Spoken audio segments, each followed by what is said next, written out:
And good afternoon, ladies and gentlemen, and welcome out to J.L. Butch Stoker Stadium for what many are heralding as the game of the week in the state of Louisiana. It is your 10th ranked Alexandria Trojans welcoming in perennial powerhouse and number 7 team in the state in Class 5A, the Fighting Wildcats of Destrehan. They come in loaded once again. Head coach Marcus Scott in that group brings in quite a group of football players that'll make this thing an interesting contest. Welcome aboard here. Got a lot to go in this. It is our Le Bistro waffle and coffee and waffle bar pregame show. We appreciate those guys. They supply our pregame food.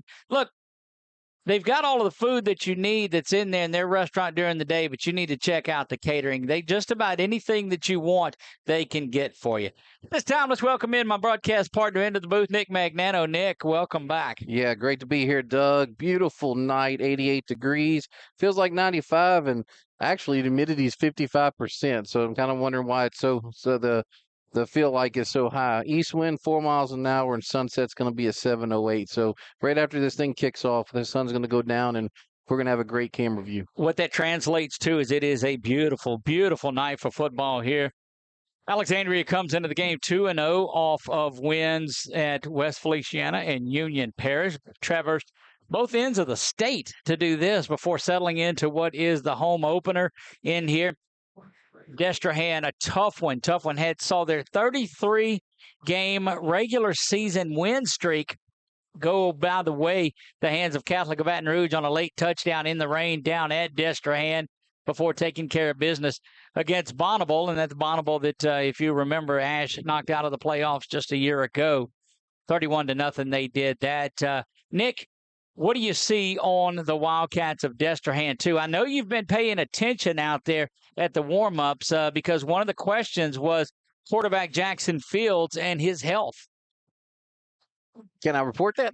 You can report that whether he's playing or not tonight. He is not. He is in street clothes right there by what is the center circle of the soccer right there on the west side of the stadium there, just to the right of the A.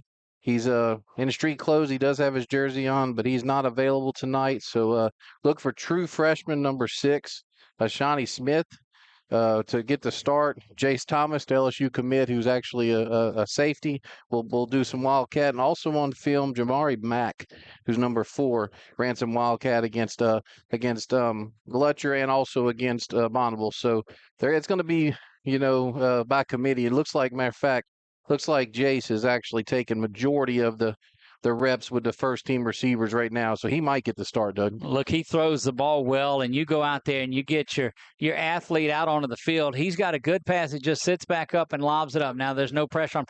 But let me tell you, you cannot discount the athleticism that is all over this Destrehan team. You look at a trio of receivers that are probably the best wide receiver trio in the state, and I'd welcome somebody to try to prove me wrong on that. No, for sure, and that's Greg Wilford, number 1, who's only a junior. Philip Wright, the 3rd, who's an LSU commit, number 2, and then Jamari Mack, who's number 4, and he's a junior, and man, the list goes on and on, Doug. They have such a wide. Number 11. Jaden Bailey will play some receiver. You'll see Johnny Phil the 4th as well that's out there. He's one of their big-time playmakers also on there, and it all revolves around getting the ball out on the perimeter to these guys. Of course, they'll come up and they'll pound the ball away as well, running it. You look for a different attack. And in the meeting I had with Coach Bachman a little bit earlier today, I asked him, I said, what do you prepare for in this? Are you preparing? Because they didn't know it's a game-time decision of knowing the quarterback that they're going to face tonight. He says, we just prepare to play football is what we do. So you look at it, and I think the Trojans will be ready to go whoever takes a snap. Well, I can tell you right now, just watching Thomas warm up, he throws the ball better than the starter from last week against Bonneville. Just watching in warm-ups, he throws the ball better. Nothing against the freshman, but I mean, he's accurate. He has a good spin on the ball, and he probably played quarterback growing up. That's right. Probably played it in junior high, and probably played it as a freshman. I mean, you never know. But but he's definitely spinning that ball well right now. But you go out and you get recruited as an athlete and a DB. That's your quick way into college, into big-time programs, is being able to patrol that defensive secondary that's out there. Going to be a big night. 2-0 are the Trojans. 2-0 is Nick on his Louisiana Athletic Club keys to the game. We'll see what he has in store for everybody when we come back. Going to take our first break of the evening. When we come back, we will we'll set up that ASH Trojan offense for you. We'll take a look at what they're going to do on defense. We'll have our keys to the game, and we'll do all of that. You're watching ASH Trojan Football right here on 446 Sports. Looking for somewhere different for lunch? Le Bistro Coffee and Waffle Bar is a gourmet espresso bar and restaurant with an emphasis on Southern social experience, featuring a wide variety of salads, soups, sandwiches, and of course waffles. Le Bistro has something for everyone and every lifestyle. Whether you are meeting friends, spending time with family, or hosting a private party, we offer a dining experience all will enjoy. Le Bistro Coffee and Waffle Bar on Coliseum Boulevard. This month, as we gather with the ones we love, let's take a moment to give thanks for the blessings in our lives. When it comes to protecting what matters most, trust those who care about your family as much as you do. I'm Jason Hawk, your local Farm Bureau insurance agent. I'm here to help you protect what you hold dear. Whether auto... Yeah, so what happened out there tonight? We struck out at home with leftovers, then we remembered walk-ons. What effect did the situation have? Spirit soared. Nick took on a burger. Jen obliterated her ribeye po' boy. And speaking of spirits, Laura even scored a real tasty cocktail. She needed that. Any lessons learned today? Yeah. Head straight to walk-ons. Scratch-made dishes, wall-to-wall TVs, craft beers, and cocktails. Walk-ons for the win. Are home problems turning your life upside down? Trust Southern Air Cooling, Heating, and Plumbing to save the day. From keeping you comfortable to plumbing repairs and even generators, we do it all. Southern Air Cooling, Heating, and Plumbing, your one-stop solution for AC, plumbing, and generators. If you need us to save the day for you, call Southern Air Cooling, Heating, and Plumbing or visit us online at southernairnow.com.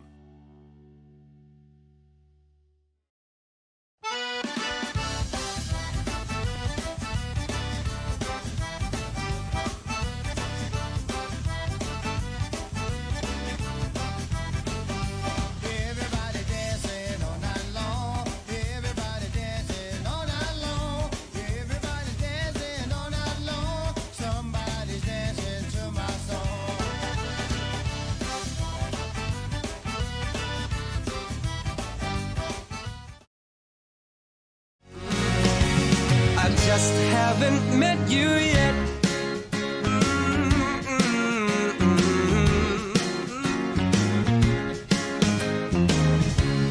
I might have to wait, I'll never give up. I guess it's half timing and the other half's luck. Wherever you are, whenever it's right, you'll come out of nowhere and into my life. And I know that we can be so amazing.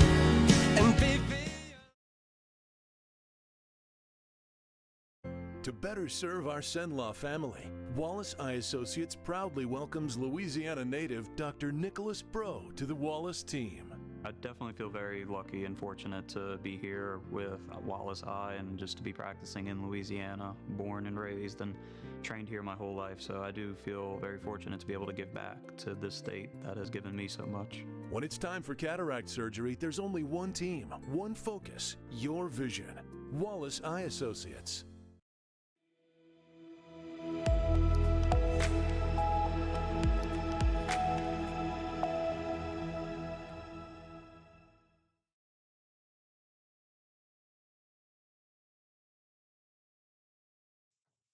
And we're back to JL Butch Stoker Stadium. You hear the band going. They are getting into this one. We'll pull a little ambiance mic down just a little bit. Again, we alluded to a perfect 2-0 beforehand with Nick Magnano and his keys to the game. So, Nick, are you prepared for this? You and Brett did a good job of them, Lance, but I'm just wondering if you're... Let's have a clarification here. Okay. I'm 2-0 for the wins of the game. Okay. Right. But I'm 1 for 9 in Pictionary. Yes. Well, yeah, So, good point. I'm 1 and Good 8, point. I guess, but I'm 1 for 9. I want to feel like, because it's the home opener, Okay. that I made it a little easier on you. Oh, So my cue the gosh. keys to the game. Little intro music there. Our first key to the game. Hang on, is- we're not there. You got to I'm get the just- music wrong. I'm just trying to say. Sorry. All right, key number 1 is you got to look on the screen and see it. I don't know why it's Okay. not there. I can't see because it's gang tackling. And That's what they're doing. That's yeah. right. And look, and we talked about with their receivers. Okay, the first guy is going to have to slow them down, and then they're going to have to gang tackle because this group they're very tough to get on the ground, and they get a lot of yak. They get a lot of yards after the catch. Well, there you go. Gang tackling. Key number 2. For the offense, you want ball control, and that's the Oilers. The Houston Oilers. Do you know back in 1991, they set the record for most time of possession in a game. And this is a special one. They had the ball for 48 minutes and 34 seconds. I did not know I'll that. give you an extra key win if you know the team that they destroyed and pounded in that one. I'm guessing you picked that because they played the Cowboys. That's correct, sir. They beat the Cowboys. I will say in this. light of the Cowboy beatdown that happened this weekend, who dat? That was not the Warren. That was not the Warren Moon Oilers. Was No, it? because they were the fun and gun. around. Yeah, that's right. That's right. So yeah, the Houston Oilers are the all-time time of possession team with 48 minutes and 34 seconds ball control.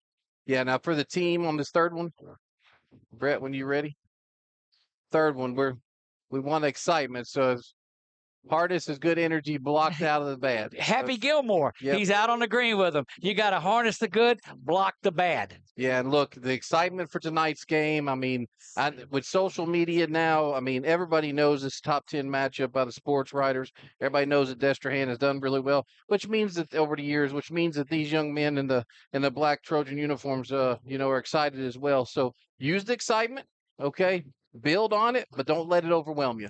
Don't let that moment overwhelm you, because if it overwhelms you, this thing can get away quick. Well, there you have a look at our Louisiana Athletic Club keys to the game. We'll look ahead at the schedule. When we'll come back, we'll look at the Louisiana Sports Writers Association top 10 poll. We'll count that down as well for you. We'll do all of that when we come back. Going to step away for 2 minutes. When we come back, we'll look ahead at a few things, and we'll do all of that. You're watching ASH Trojan Football right here on 446 Sports. Wherever you are, you're there for a reason. You shouldn't have to make a trip to the branch to deposit a check. Skip the trip and use our mobile app to easily and securely deposit checks right from your phone. Day or night, wherever you are, or whatever you're doing. Download our mobile app today. Hi, I'm Kimberly Harrell, Certified Residential Appraiser. I am currently a leading provider of appraisal services for mortgage lending, employee relocation, estate planning, and community property settlements. My experience in real estate over the past 13 years and currently serving as president of the Greater Central Louisiana Realtors Association has given me a clear understanding of the real estate world and the ever-changing market we live in today. For any of your valuation needs, give me, Kimberly Harrell, a call.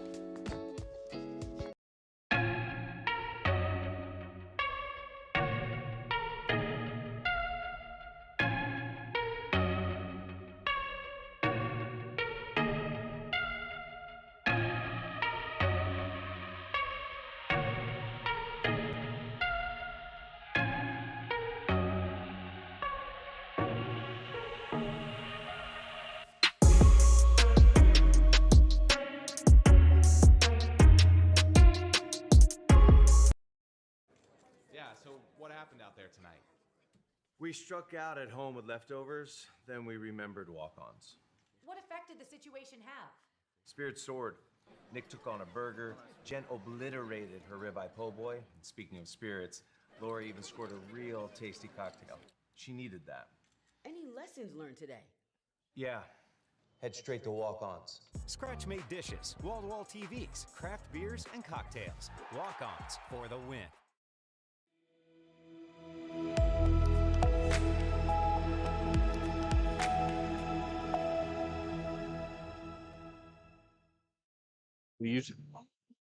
And welcome back, J.L. Butch Stoker Stadium. The Trojans and the Wildcats. Trojans welcoming in a big crowd. Crowd continuing to file in the gates past that tailgate party Hannah John Saw and them are putting on. It's great to see. Don't forget now, homecoming is 2 weeks away.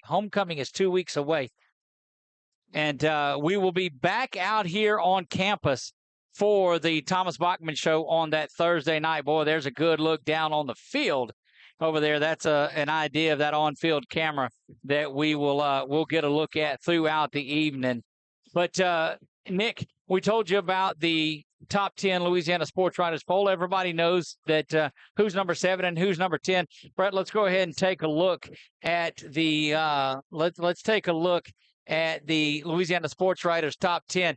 You see Ruston 11 votes on there. They're 2-0 on the They're 2-0 on the season. Edna Carr sitting at number 2. Catholic of Baton Rouge received the other vote that Ruston did not get. Catholic of Baton Rouge knocked off this Destrehan team 2 weeks ago.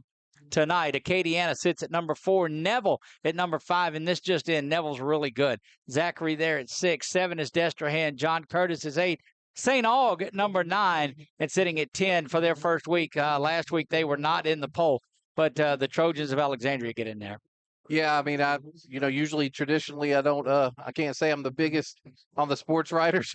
No, it gives people something to talk about.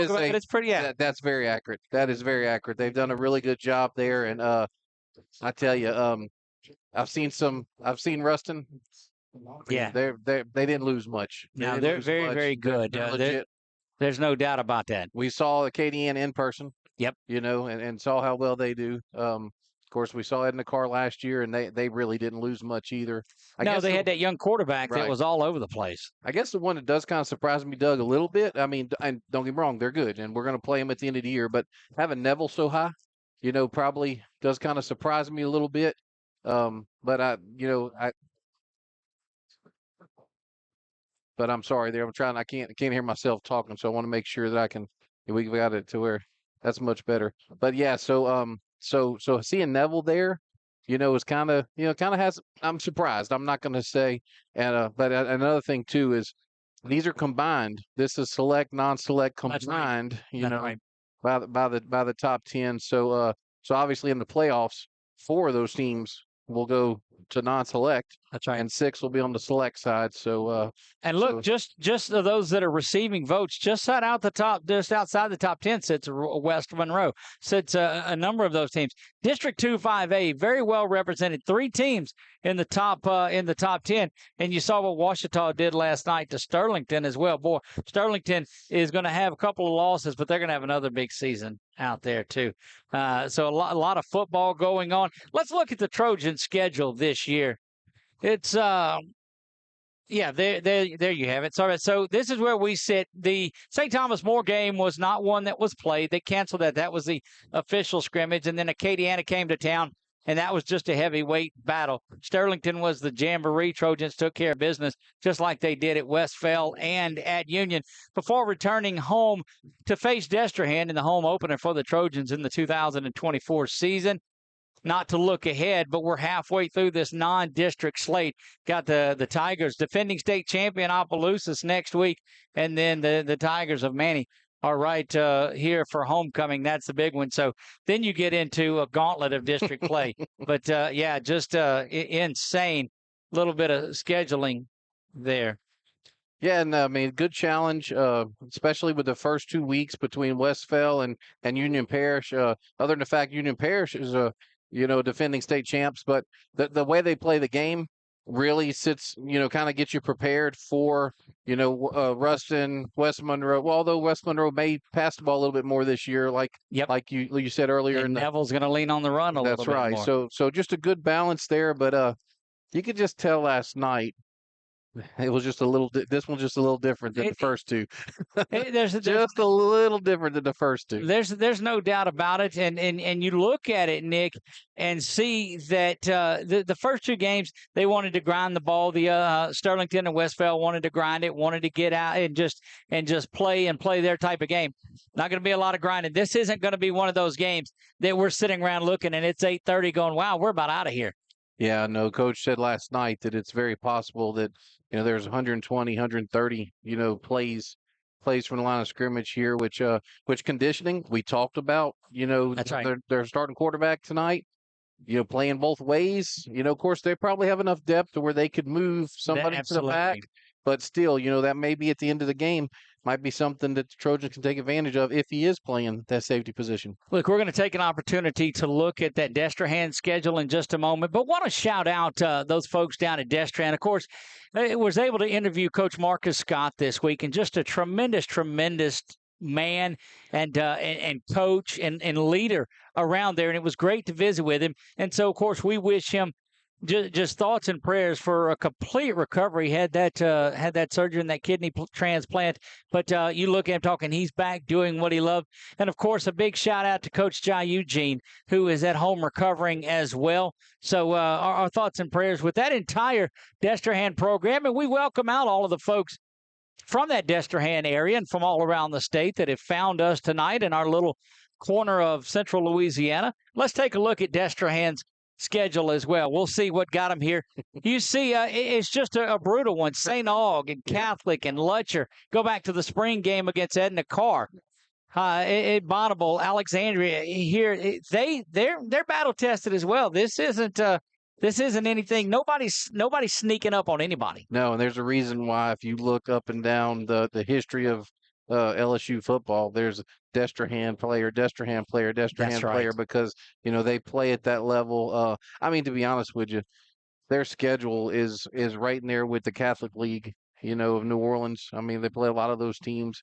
I know they're not in that district, but they play those teams, and like you've already said, St. Aug and Edna Carr. That's right. And look, they scrimmaged St. Aug whenever they had Stewart. That's correct. He transferred after that, so yeah, it was a rough matchup for him, but they're They definitely even try to intimidate you on their roster. Not all of the current players that are so solid, but there you see the retired jersey number 20 and Ed Reed, the Hall of Famer. I was wondering if you were going to bring that up. Oh, yeah. Absolutely. And we were able to talk to Coach Scott about him a little bit. He says he's great for the program, still comes and has his camp there. And anytime he wants to call and just talk about it, he's there to do that. It's like they're getting ready for the on the field, just a little bit away. Let's take a look at the starting offense for the offensive list is what we'll run, the offensive list there, and you'll get a look at them on your screen. Starting at quarterback tonight is number 4, Carson Sellers. Of course, at running back, the LSU commit is JT Lindsay. He'll be at running back, and he'll spell with number 20, Von Darvon. Number 2, Jimmy Duncan. Number 3, Darius Washington at the wideouts. Number 85, Tanner Townsend, the H-back/tight end. Across the front line at left tackle, Aiden Price, the junior. Number 72, Jacoby Morris is the left guard, the senior. He sets the middle of that senior middle of the line. Caleb Pearl will do the snapping tonight. Connor Reed, the senior right guard. And Peter Lofton, who was our Express Pros Player of the Week last week, the sophomore right tackle. He's going to be a good one. We've got Max Gassett listed on there at quarterback, because you'll see he and Sellers rotate out a lot tonight. Yeah, exciting to see this group go against this defensive line of Destrehan. The defensive line from Destrehan, they're not going to overwhelm you with size, but they're quick. They're very quick. They are not as unconventional as what Union Parish was last week, but they will bring some pressures, and look forward to seeing that group up front, how they handle this Destrehan Wildcat team. 100%. You get a good look at the honor guard there, getting ready to bring out the nation's colors. And just off to the right of that are the Trojan coaching staff. They're preparing. Here come your ASH Trojans. They'll make it out there, and Destrehan as well makes their way out really quickly. Let's look at the Trojan defense. Brett, we'll bring that up and take a look at it. Elijah Nelson and across that line with Peyton Hobbs and Grayson Thibodeau. Jordan Mason cements that 4-man front that you'll see. You'll see some 5-man front as well. Cortez Simon, the senior linebacker, has been just as good as anybody. Jackson Townsend, the sophomore linebacker, part of that sophomore class that they're talking about a special. When we told you last year how special the freshman class was. Marks the spot in the middle. Xavier White, the senior linebacker. And then that defensive backfield looks like Griffin and Gaines and Terry and J. Lou rounding things out. And we'll look back down onto the field now. Yeah, with that back four. Yeah, that back four is they're going to have to work it out tested. for him.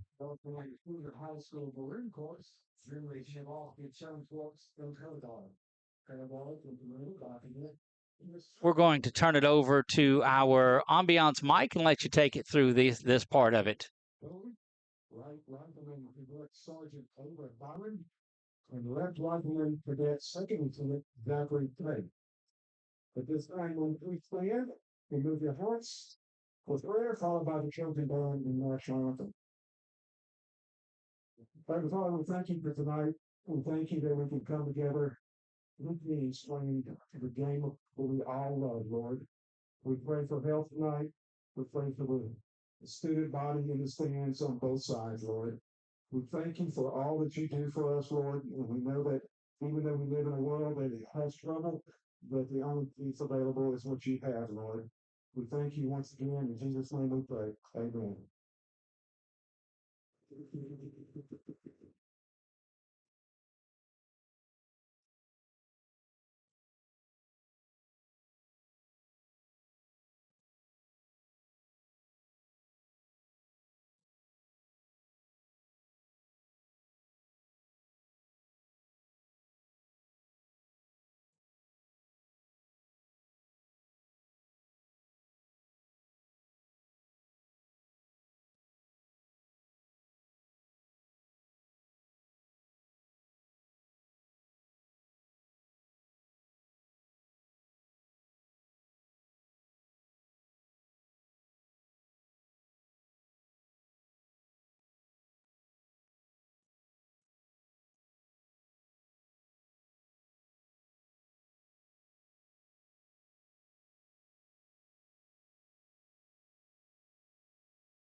You have the presentation of our colors and the national anthem by the folks here at Alexandria Senior High School. Do a tremendous job. And boy, you can tell it's a big one by the number of cameras that are out on the field. Pan out, yeah, you see about the 40-yard line is where those guys are at. I'd like to think because it's all the food that's up here in the La Bistro Coffee and Waffle Bar pregame show. But boy, Boudin balls on there. Pastelaya was there, and those cookies again.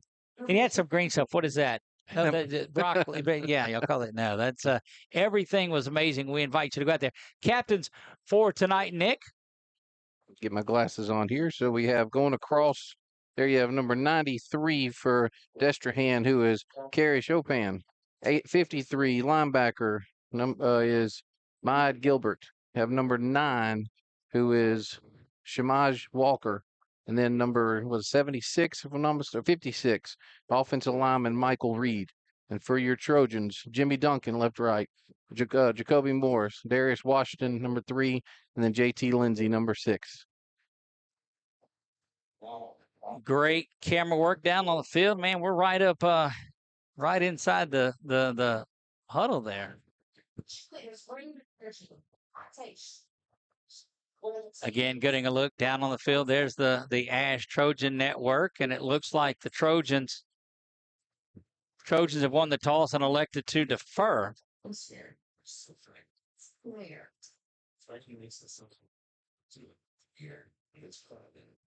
Trojans will receive. Yeah, Destrehan won the toss and they deferred, and so now you get that Justin Webb coached, taking a couple back to the house. Boy, Destrehan starting to settle in on that far sideline now. Trojan faithful here in mass. And, boy, I see the noisemakers. I see the fans. I see a great night for football without a doubt. And here we go. Great set of officials that are on that. I think I've used my allotment of the word great before we even got to kick off on here. New scoreboard, updated scoreboard, courtesy of our friends over at Wallace Eye Associates. You see that up at the top. We'll be able to keep up with timeouts for you, the clock running, and everything should be down in distance and all of that. in our world, that's a pretty special night for us. And here come the Trojans, all in black. They've got the gold numbers trimmed in white, the white helmets. You will see Darius Washington and JT Lindsay back deep to receive. Teeing it up for Destrehan tonight looks to be number 27, Jackson Harris.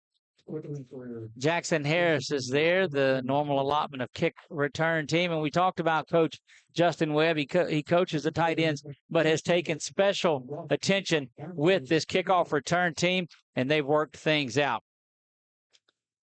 Harris set to tee this thing up. He signals to the official, and we are underway. That's a high pooch sky kick. Somebody's going to have to come up and get it. They got to fall on it, and they do, and the Trojans will have it. Boy, we saw Destrehan do that in that Bonneville game, and they get it on the very first kickoff. Yeah. Jimmy was a little hesitant there, but he did get on it, so great work by him. But but I'm sure they're going to talk to the front line to make sure they're a little more active on blocking there. Yep, and the bad thing about it is when you kick that sky kick like that, the normal roll is to come back towards the kicking team. So great job. ASH Trojan offense making its way out there now. Sellers in at quarterback, JT Lindsay, and Von Darvon in the backfield with him, as well as the H-back. Come kind of a power set back as they've got Townsend flanked off left in the H-back. First toss of the night comes into JT. JT runs up on the back of his offensive line and grinds out about 3 yards out to the 38-yard line, a little past the 38, and it'll be 2nd down and 7. Yeah, good run there for JT off this right side behind our lineman of the week, Lofton, last week. Oh. It'll be a false start, and that'll take back everything that the Trojans got. Yeah, it looked like... Yeah, go ahead. They'll be behind the chains here early, and that's tough. Go ahead. Yeah, it looks like JT was trying to get Vaughn in the right position, and whenever he hollered at him, the left side of the line thought that was the cadence. 2nd down now and 12. Erases that 3-yard pickup from JT. Toss goes to the other side to JT. He's going to look for room. Cuts back to the inside like JT does and gets back all of the penalty yardage. It'll be 3rd down and maybe he got 4 back. 3rd down and 8. See where they mark it. They mark it out to the 37-yard line. Yeah, great there on the cutback behind senior Caleb Pearl, the center there. Like Townsend comes out. He was in on that, Thibodeau came out there. You got 2 receivers to the near side, 1 at the top. Townsend in motion now. Back to pass is Carson. Carson dumps it out to the far side and overthrows Tanner Townsend. And that defense for Destrehan was on the move. Yeah, and that was a defensive sequence that did not have Jace Thomas in there. So that answers that question we had pregame there. But sophomore quarterback probably put a little more on that than usual because of the excitement. But he'll settle in. Crenshaw back to punt this one. Back deep to receive for Destrehan is Greg Wilfred, number 1. And penalty really affected things because, 4th and 8 on a play or 3rd and 8 is a lot different than, say, a 3rd and 2 or 3rd and 3. Exactly. See if we can get that snap back there this week. Do that. They were the recipients of 1 last week in that Bonneville game, and Crenshaw's got to get this punt away. It's not a great one, but he does get it out of there. It's going to check up and take a tremendous roll. Looks like it might have hit somebody from Destrehan. Still rolling around, need to get on it. Go. He didn't blow the whistle. He didn't blow the whistle, but if they muff the punt, I don't believe they're going to be able to count that touchdown on there. It's going to be dead. Okay. And they'll have to fall on it there. I don't think, that would be a tremendous turn of events. And Coach Bachman wants them to go ahead and kick it, but that's not going to happen.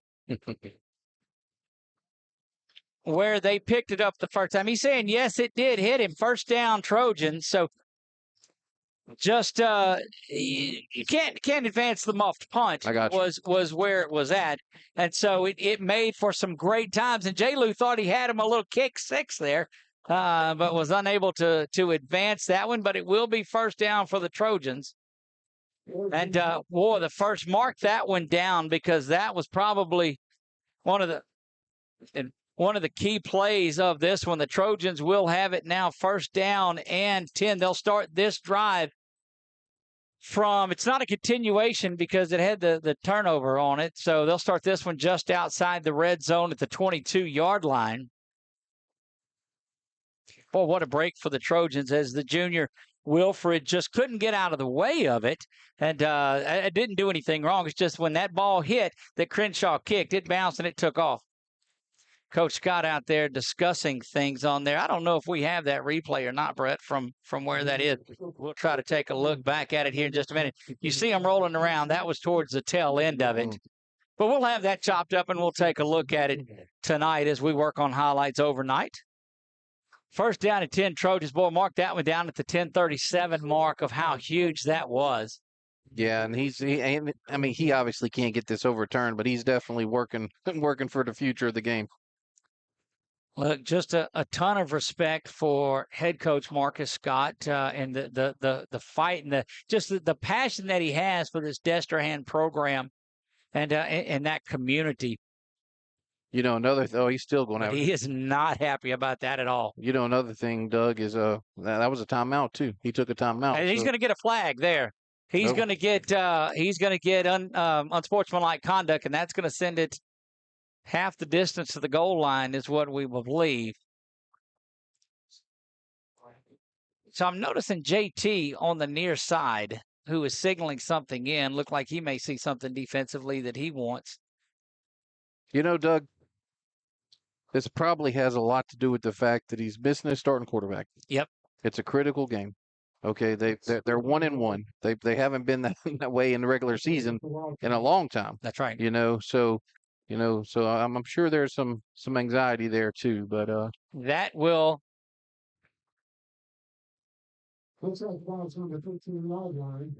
They're marking it down at the 15-yard line is where they'll go with it. So strange that it's just first down and a couple, but dead ball in half the distance. Got him down to the 13-yard line. So the Trojans will have to figure this out with them. Normally we're sitting in the box over there next to the officials. Yeah, they're going to move it out to the 11, which would be half from the 22, and that's the first down. It'll be first down and 10 from the 11-yard line. Having to adjust the chain gang, too. JT in the backfield with Carson. Townsend, the H-back. A little bit of motion there. JT's got it up the middle. Jumps to the left. Still grinded, pushing those legs. Gets down to the 5-yard line, just outside the 5, maybe inside the 6. It'll be second down and 5. So officially credit him with 5 yards on that one. And the Trojans will go hurry up. Yeah, that one right off behind Jacoby and behind Aiden Price. Boy, Darius has a lot of room, but he comes in tight on this one. JT's got it again. JT is met by that interior line of the Wildcats, and they're going to sling JT down after about 10 or 12 yards on there.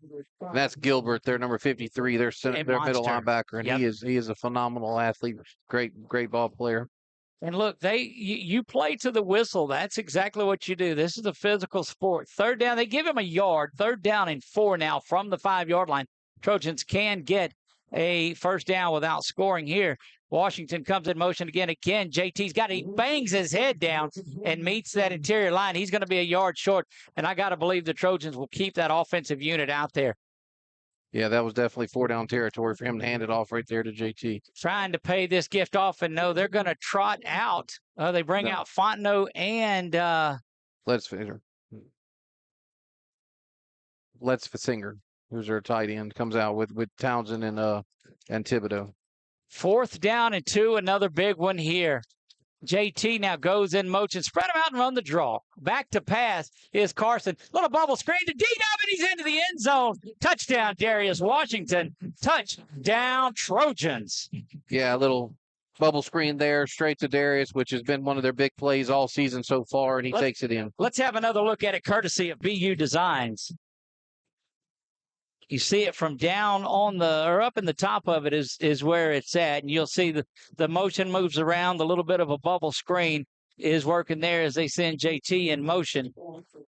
And D-Dub does the rest of it. Good blocking out on the edge. Trojans strike first. It's 6-0. PAT is pending from Mesh. That one is up, and it is good. Trojans pay off the botched punt return, put it into the end zone, score that one about a 21, 22-yard drive. We'll be back right after this. You're watching ASH Trojan Football right here on 446 Sports.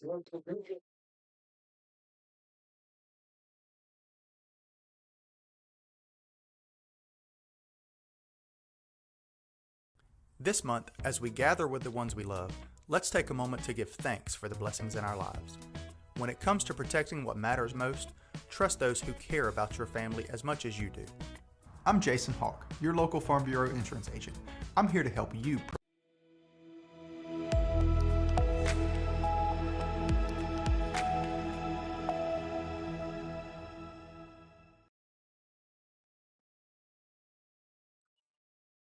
And we're back here at Butch Stoker Stadium for your Alexandria Trojans take a 7-0 lead against the Destrehan Wildcats. See the first kickoff of the night by Eli Thung, number 30, who's done really well for kicking off this year. And have Jabari Mack, number 4, and Philip Wright, the 3rd, number 2, back to return for Destrehan. And the kick looks like it's going to go to Mack, but actually goes through for a touchback. So Destrehan's going to start at the 20. And you're going to see new starting quarterback for the Wildcats, Jace Thomas, who's actually an LSU commit as a defensive back. He's going to start and look for this Wildcat offense to spread the Trojans out. And like you are going to see some speed on the outside. Their tight end, number 22, actually plays linebacker as well. Is Bryce Buffkin. Then you have Wright to your left here, and you have Mack to the top. Your running back's number 24. Actually, he's going deep. This is to Mack. Mack's underneath it. Oh, looks like, no, they called it incomplete. But he had us beat by a step there, and ball was a little overthrown, but bounced back off the turf, fortunately, and incompletion. Thought Griffin might have intercepted it, but Jayton Terry on the coverage there, and this is going to be a big week for this Trojan defensive unit, this Trojan DB room. Actually have a new starter at right corner here, Jay Frazier. Handoff there to 24, and he's upended there by Griffin. 24 is Malachi Dabney.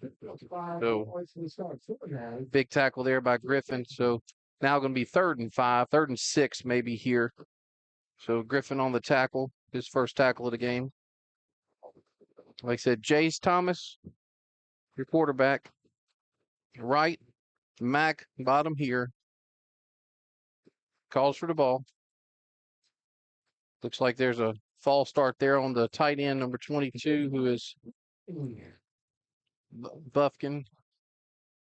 And on the top, we have number 6, I think, for Destrehan. Ashani Smith, freshman. Looks like now they're taking out tight end Buffkin and bringing in number 1, Greg Wilford. And, Nick, it's just, that first pass was right there. Yes. Trojans almost bailed out with that one as it bounced up and unable to hang on to that. That'd have been another lucky break, but things not bouncing the right way for Destrehan early. 3rd down and 11 from the 19-yard line. Back to pass as Thomas, he's going over the top once again. Got a man wide open. Boy, you said this is like some Tecmo Bowl. Just sit back and throw that ball if he can put a little bit more air. And we saw him warming up and was wondering, could he throw the deep ball? Because most of the stuff he threw was 15 to 20 yards. Answer that question. Definitely has the arm. The accuracy is a little. But once again, I mean, he probably hasn't played quarterback in a number of years. But they're definitely not going to go away without trying it. It's definitely waking up our Trojan defense. Darius Washington will be back. He had the touchdown a little bit earlier. Had 12 catches for 142 yards last week. Did not find the end zone. Finds it right here, right away. He stands at the 49-yard line. This kick is up, and it's high and it's short. He just should get out of the way. And that the Trojans need to do that as well, bounce out of the way, and they do. And there's some there's a punch that's thrown. And right in front of the white hat, that's one of those that will usually have you watching the game the rest of the way. Yeah, Bo Sr., number 59, and Xavier White, number 46, getting into it at the end of the play there. But really good work there by Darius and the Trojan kick return team for getting away from the ball, unlike what happened with Destrehan early in the game. So Gassett's in at quarterback here, Doug. All right, Max Gassett will come there. Had that big 57-yard touchdown run a week ago, but he doesn't just run the football. He can certainly throw it. Gassett calls for it. Handoff is there to Darbon. Darbon wrapped up in the backfield. Ladies and gentlemen, y'all just Gilbert. You're going to hear Gilbert a lot from Destrehan's defense, number 53, for a 1-yard loss there. Second down now and 11 following that loss. Gassett calls for it again. Play action this time. And he's got a man wide open. Is D-Dub to the house. Touchdown, Darius Washington. Touchdown, Trojans. That's not a broken record. That's back-to-back. Let's look at it again, courtesy of BU Designs. And, Nick, you see it up on the screen right now. And you got to think that Gassett's eyes got as big as they could be. Following it, you'll see it on the screen here. D-Dub just runs right by his man, and a perfectly thrown pass. And the Trojans up 13-0, looking to add one more. Yeah, 33-yard reception there, pitch and catch. And I guarantee Destrehan was watching film and saw that Max threw more horizontal, and Coach dialed up the vertical pass there. Kick is up, and it is good. 14-0, Trojans lead it. We'll be back in 30 seconds. You're watching ASH Trojan Football on 446 Sports. I just haven't met you yet.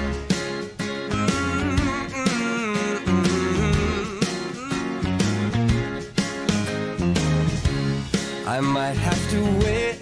I'll never give up. I guess it's half timing and the other half's luck. Wherever you are, whenever.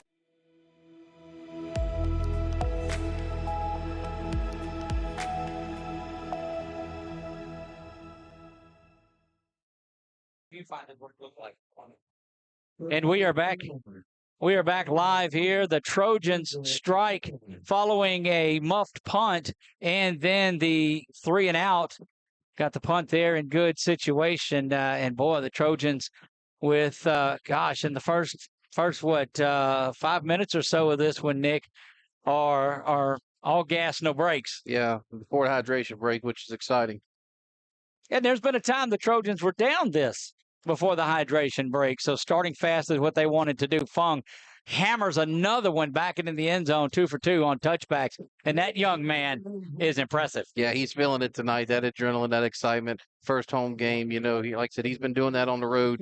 The last week was a little different because the turf, the grass was a little taller, but he's doing a great job. See if this defense will not allow people behind him. You got to get settled in at quarterback, and that's one thing, Destrehan just missed on their long pass. The Trojans hit on theirs. But you got to believe that Thomas is going to continue to try to work the receivers because they think they have the advantage. It's for them on the field now. Handoff is going to go right up the middle, giving chase around the backside. Good blocking by those receivers. It's going to be a pickup of 2, make it 2nd down and 8. Yeah, Xavier White cleaned it up over there. Doug, it makes me wonder on the the pass from Gassett to Washington. Jace Thomas is back there. Is that different? I mean, there's so many things that go into this. A lot of variables in there. In this one, 6:40 to go in the first quarter, 40 seconds away from the hydration timeout. Thomas is going to keep it. He just about fell, but great work. Almost like, and there's going to be a penalty that comes in for unnecessary roughness of piling on right at the end of it. Young man was down, and then you get a Trojan that just that come in flying on top, and that's that wrecks things. Yeah, it looked like Cortez Simon had the initial tackle for no loss, but that is going to be a 15-yard, unsportsmanlike after a personal foul, like you said. But I think that was Cortez. Almost like he's got a spy out on him just to stay with him. I'm sorry, that was Carrick Gaines. Sorry, Carrick. That was Carrick Gaines on that tackle. So good play there by that young man. Indeed, it was 1st down and 10 for Destrehan. 6:27 to go. First quarter play. Trojans lead at 14-0. See that on your Wallace Eye Associates scoreboard. Handoff off to the right-hand side, going down and not going to get there. You know, in that interview, we talked to Coach Marcus Scott about it, and we asked him the different players that are on there, and he talked about his center that was out there. Michael Reed Jr. is a wonderful guy, from what I understand, has been offered here locally by the LCU Wildcats. Okay, so I think 4.0 great point average, I mean, or above nowadays, I think these kids can get. But there is a hydration break. We'll take it with them, and we'll be right back. Trojans up 14-0. You're watching ASH Trojan Football right here on 446 Sports. To better serve our Senlaw family, Wallace Eye Associates proudly welcomes Louisiana native Dr. Nicholas Bro to the Wallace team. I definitely feel very lucky and fortunate to be here with Wallace Eye and just to be practicing in Louisiana, born and raised and trained here my whole life. So I do feel very fortunate to be able to give back to this state that has given me so much. When it's time for cataract surgery, there's only one team, one focus, your vision. Wallace Eye Associates.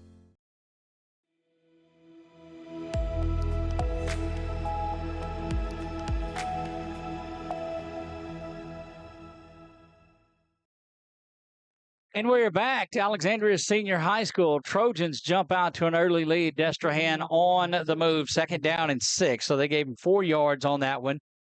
Wildcat scrimmage from the 40. Thomas back in the shotgun. He'll hand off to the near side. Good blocking out on the edge. There's a face mask that comes in, and they'll get that 15 yards also. Yeah, I thought maybe Jay Lou was held there at first, but yeah, these definitely. Big receivers just do so well about blocking. Not only are they speedy, man, they get out and block on the edge and allow those runners to get out. Yeah, so that's now 30 yards and penalty for on this drive, and they're not at midfield yet. That's right.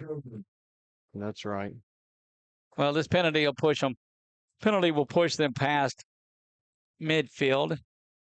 And this is not the way that you wanted to respond there, with a couple of penalties of the big variety too. Especially if you're wrapped up in the face mask, I kind of understand, but the unnecessary roughness down on this end, you really don't like. Well, we talked about the excitement, the adrenaline, and that's that first penalty. That's basically what that was. 1st down and 10. Thomas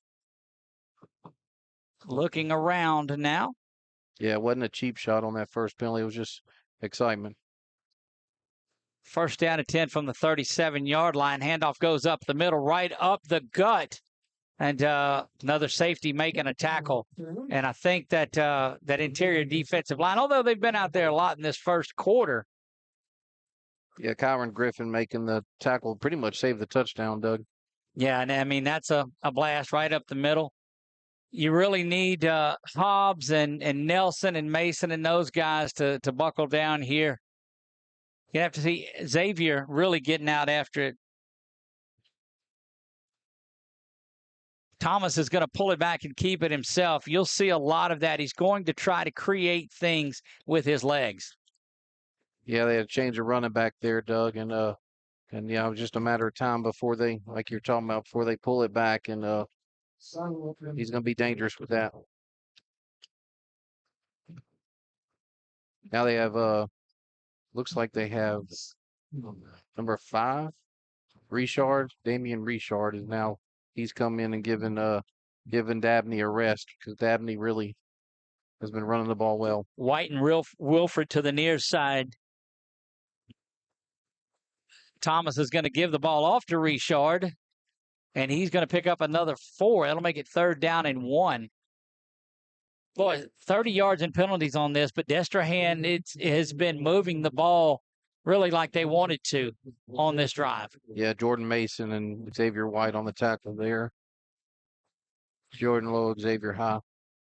H-back coming in, or a fullback, I guess, coming in for Destrehan. We'll see where he ends up going as to what position, but at any rate, you get the point that that young man is coming in, so it'll be a little bit bigger one, and that is Bryce Buffkin, the tight end, making his way back.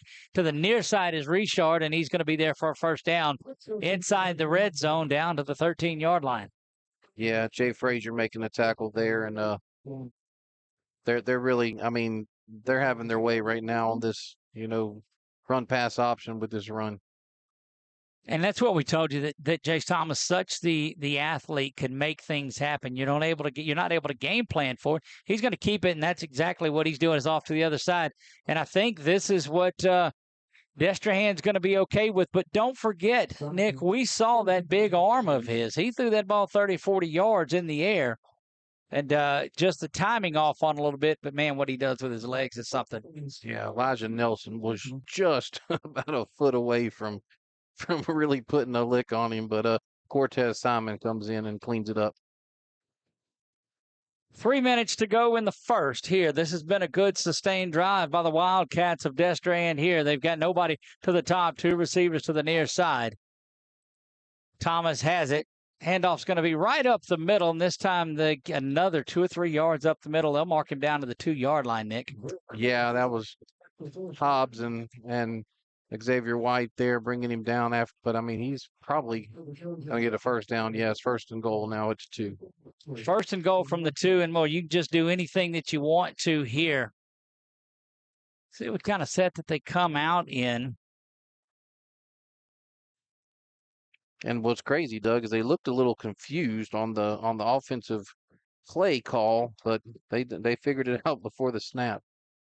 Jabari Mack and Phillip Wright at the wideouts, and they're spread out before the huddle broke. It doesn't look like they're out there to throw the ball on this one. Right up the middle. Good stop inside the 1. Does not get into the end zone. It'll be 2nd down and goal from just outside. Yeah, that was Nelson who held him up there, and it looks like with the solo tackle there. Great job there by Elijah. Well, you got a lot of weapons on the field, too. This is going to go right back to the running back up the middle, and he's got to be there, we got to believe. They're going to go in and look for the ball. Make sure that it's across the goal line and should signal touchdown, and they do. Nick, that was number 24, Malachi Dabney, the sophomore running back, I believe, in for the touchdown. Yeah, and he had a great drive there, of course, with the exception of the 30 yards of penalty. He probably had 40 of it, I would think. Right. He did a really good job on that. So not what the Trojan defense wanted, but at least we're up by 7 here or 8 here. Up in Menard, no score. It is 0-0 at the end of 1. Menard and St. Mary's doing a dual broadcast. They're doing the same thing. Powell and Tioga in a big one tonight. We'll give you an update there. Snap is back. Kick is up, and it's good. 14-7. Minute 46 to go. We'll be right back. You're watching ASH Trojan Football on 446 Sports. Are home problems turning your life upside down? Trust Southern Air Cooling, Heating, and Plumbing to save the day. From keeping you comfortable to plumbing repairs and even generators, we do it all. Southern Air Cooling, Heating, and Plumbing, your one-stop solution for AC, plumbing, and generators. If you need us to save the day for you, call Southern Air Cooling, Heating, and Plumbing or visit us online at southernairnow.com.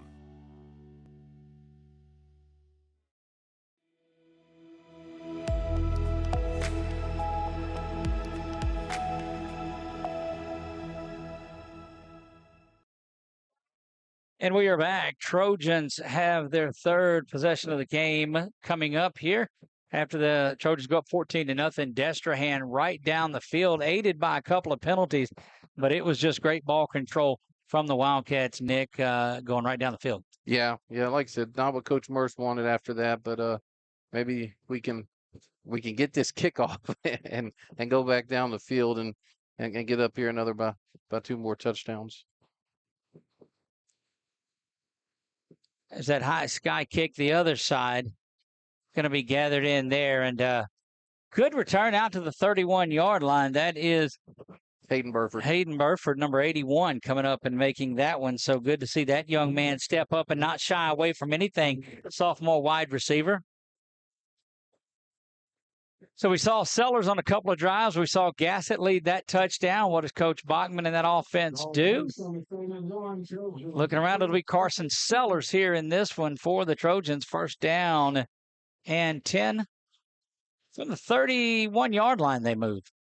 Minute 42 to go here in the first quarter of play. Sellers calls for it, back to pass. Throws a quick one out there to D-Dub, and he makes the first man miss. Trying to get down the sideline is Washington, but he gets himself into Destrehan territory to the 49-yard line.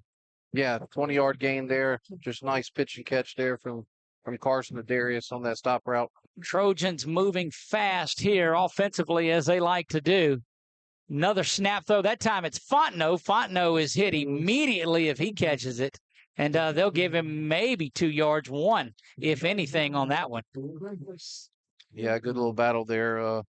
Once again, Destrehan does not have Jace Thomas in the back, so on the back end. So let's see if Ash can take advantage of that. A little more cushion to the near side, though. There's JT up the middle. JT continues to grind the legs, and it's going to be 3rd down and 3 for the Trojans, and you got to believe they're in 4-down territory here. 3rd down and 4 officially, they'll mark it. Trojans quickly back to the line and go. Toss to the near side, and JT cuts back up the middle. And there, JT banging around for a 1st down out to the 37-yard line. 1st down, JT, and they are continuing to go fast, are the Trojans, and they'll do that all year long. Wait for the change to get set. Now you've got 2 backs in the backfield with Carson. He's going to give it to Jimmy. Firing in was the defense unable to get there. Jimmy does a good job of getting something out of nothing. Yeah, it looks like 1 yard gain there by Jimmy on that. It looks like Jimmy's shaking up a little bit too. Yeah, it looks like JT wasn't expecting that DB to come in that quick and just kind of missed him on the block there. But he has had a great year so far blocking. Play action there, and there goes Darius to the post. Now they'll dump it off short. That is Jimmy once again. Is that no? That's not. JT. Hope he's okay. So, yeah, JT's the one that was limping a little bit earlier, and he'll come off. 5 yards there to JT from Zeller. And that will do it for the first. 14-7, Trojans lead it. They're marching. It's a big 3rd down. We'll see what they've got when we start the second. We'll be right back. You're watching ASH Trojan Football on 446 Sports. This month, as we gather with the ones we love, let's take a moment to give thanks for the blessings in our lives. When it comes to protecting what matters most, trust those who care about your family as much as you do. I'm Jason Hawk, your local Farm Bureau insurance agent. I'm here to help you protect what you hold dear. Whether auto, home, or life, have peace of mind knowing that your family is covered today, tomorrow, and for years to come. So talk to Hawk at 318-791-HAWK or online at talktohawk.com and let us help you protect what matters most.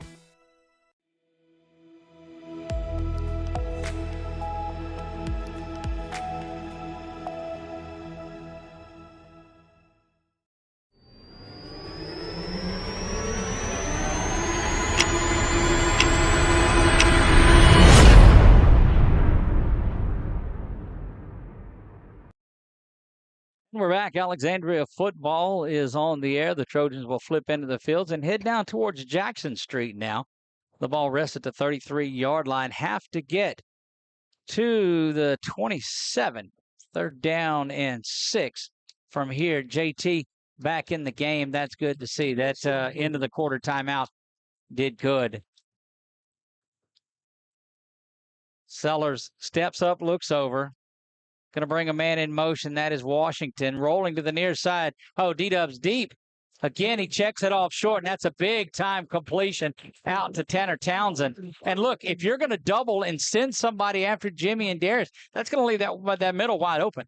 Yeah, and if I'm not mistaken, Doug, that's actually the first catch that Townsend's had this year, so that's going to be a big confidence booster for him. Indeed it is. Sellers at 1st down and 10. Play action there. Now he's rolling to the other side. Got to stay on the pocket. Got a man wide open. That's Jimmy Duncan. Touchdown, Trojans. Touchdown, Jimmy Duncan. Oh, that's that little backside throw, Nick. Tell them about that one. Well, what's crazy is they've been running that to JT. This time they put JT as the fake, and Jimmy comes out the backfield. Let's watch it courtesy of BU Designs really quick. You'll see the rollout to the far side. Nick, take us through this one as he rolls to the far side. Yeah, you'll see he's going to fake the JT, go on that side, and then Jimmy's going to come out here to the flat, and the cornerback goes with Fontenot on the post, and Jimmy's wide open. 20-7, Trojans lead this one. The extra point is up, and it is good. 21-7. We're going to keep it right here as we just took the break. Day starts to turn in tonight. Trojans up 21-7, and my goodness, Nick, tell me a little bit about the first quarter. I'm trying to catch my breath, Doug, believe it or not. No, exciting first quarter. The great thing about it is you take advantage of the muff punt. So that's the thing. Okay. Then you take advantage of the short punt. Okay. Then you give up the touchdown. You lose the momentum for just a second, and then boom, you go right back down. Now this short kickoff that Destrehan, that's what they're choosing to do. Right. But that might hurt them. That ended up being, a 65-yard drive compared to an 80-yard drive if they can get in the end zone. Trojans offense continues to roll at probably the highest speed since the Matthew Beck days when it was up and down the field like it was. Yeah, 21-7 here. Yeah, Sellers with a 24-yard touchdown, a 3-yard touchdown pass, and then Max Gassett with a 33-yard touchdown pass. Eli has a couple of touchbacks. This one won't be that. It's gathered in at the 3-yard line. A lot of room up the middle. You got to be careful and get this man down. That's probably the worst thing that could happen is to give up a big kick six following the momentum like you have it. This Trojan defense goes back out there. Again, we told you they were on the field a lot, but simply because that ASH offense is quick strike. Yeah, and first series of Destrehan, 3 long pass attempts, in a run play. That last drive, run. So let's see what they choose to do here. First down and 10 for the Wildcats of Destrehan from the 22-yard line. 2 receivers to the near side, 1 to the top. Handoff looked like it was a little miscommunication with it, but the Trojan defensive line, Nick, just firing away. Yeah, Thibodeau there and Xavier there. Xavier shot the gap there on that kind of a run blitz, but he did somehow. Nope, looks like he's got lost a 3 there. So great. It looks like Gaines and Terry were the ones who ended up getting him out of bounds. I still say you got to watch out for that long ball. Jay Frazier is to the near side covering number 4, Mac, and you got to be careful there. A little bit of motion. Fake the jet sweep, and they are going over the top.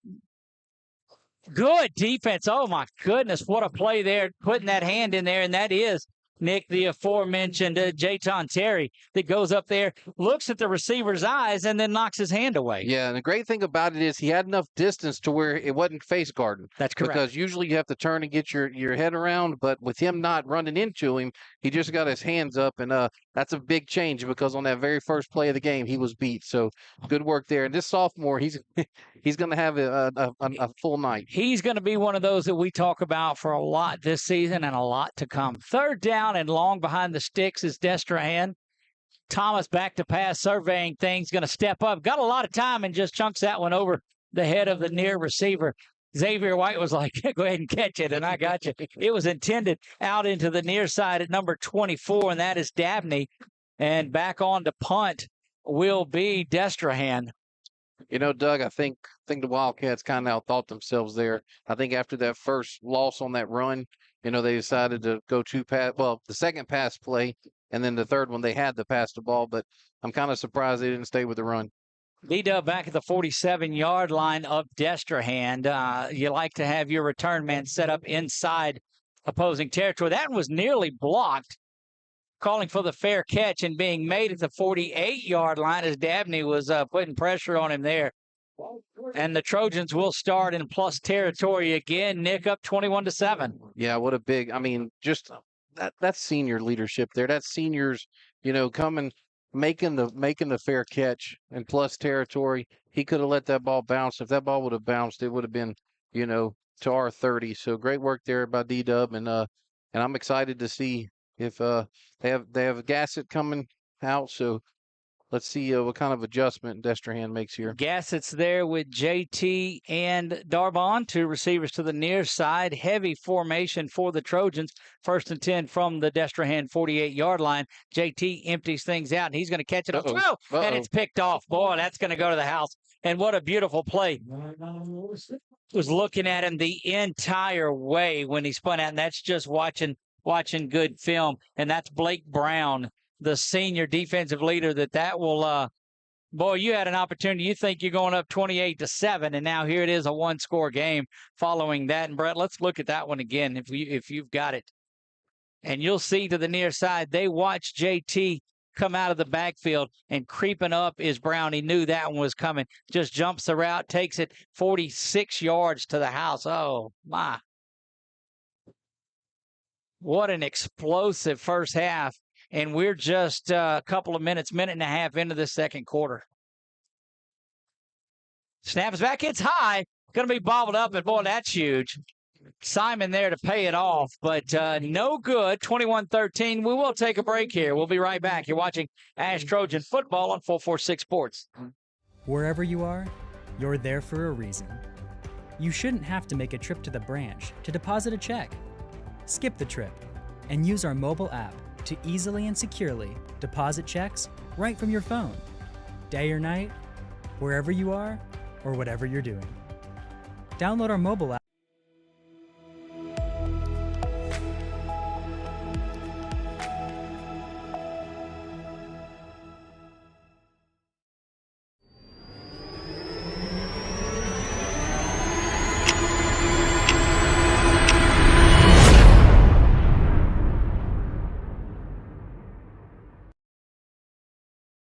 And welcome back to Butch Stoker Stadium here in Alexandria, Louisiana, where Destrehan Wildcats on a 46-yard INT pick six.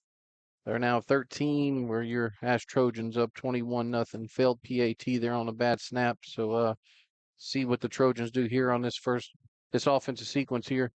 Kicked off by Jackson Harris.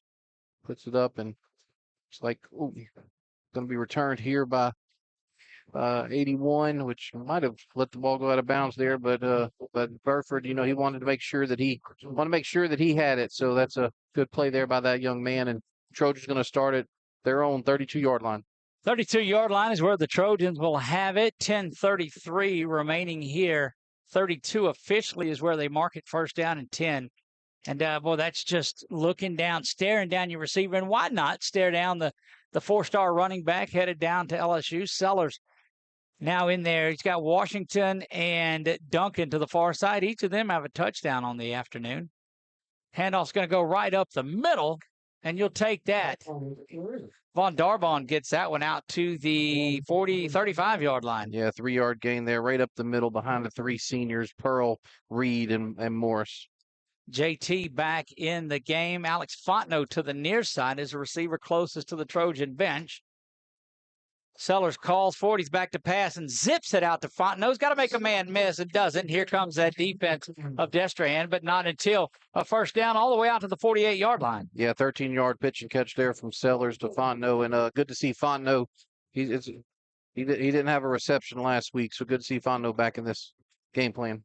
High snap, but corralled there, and that just blows the play up. Your timing is off when you've got a high snap. JT had to sit back and wait on it.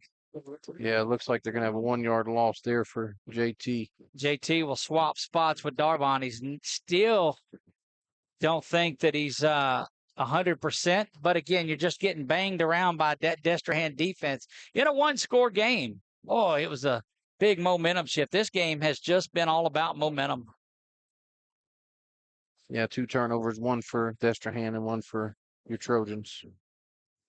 Again, 2 receivers to the far side. Fontenot, the lone receiver, to the near side. Back to pass goes Carson. Carson's got to step up and get out of trouble. He's being chased. Does a good job, but there's going to be a hold. Throws that one away, and it should be declined. It'll be 3rd down and 11. Going to be holding against the Trojans. Yeah, D-Dub opened up, but by the time he opened up on that crossing route, Carson was under pressure. So that's from the spot of the foul, isn't it, Doug? Yes, it is. So they may take that one then and back them up a ways.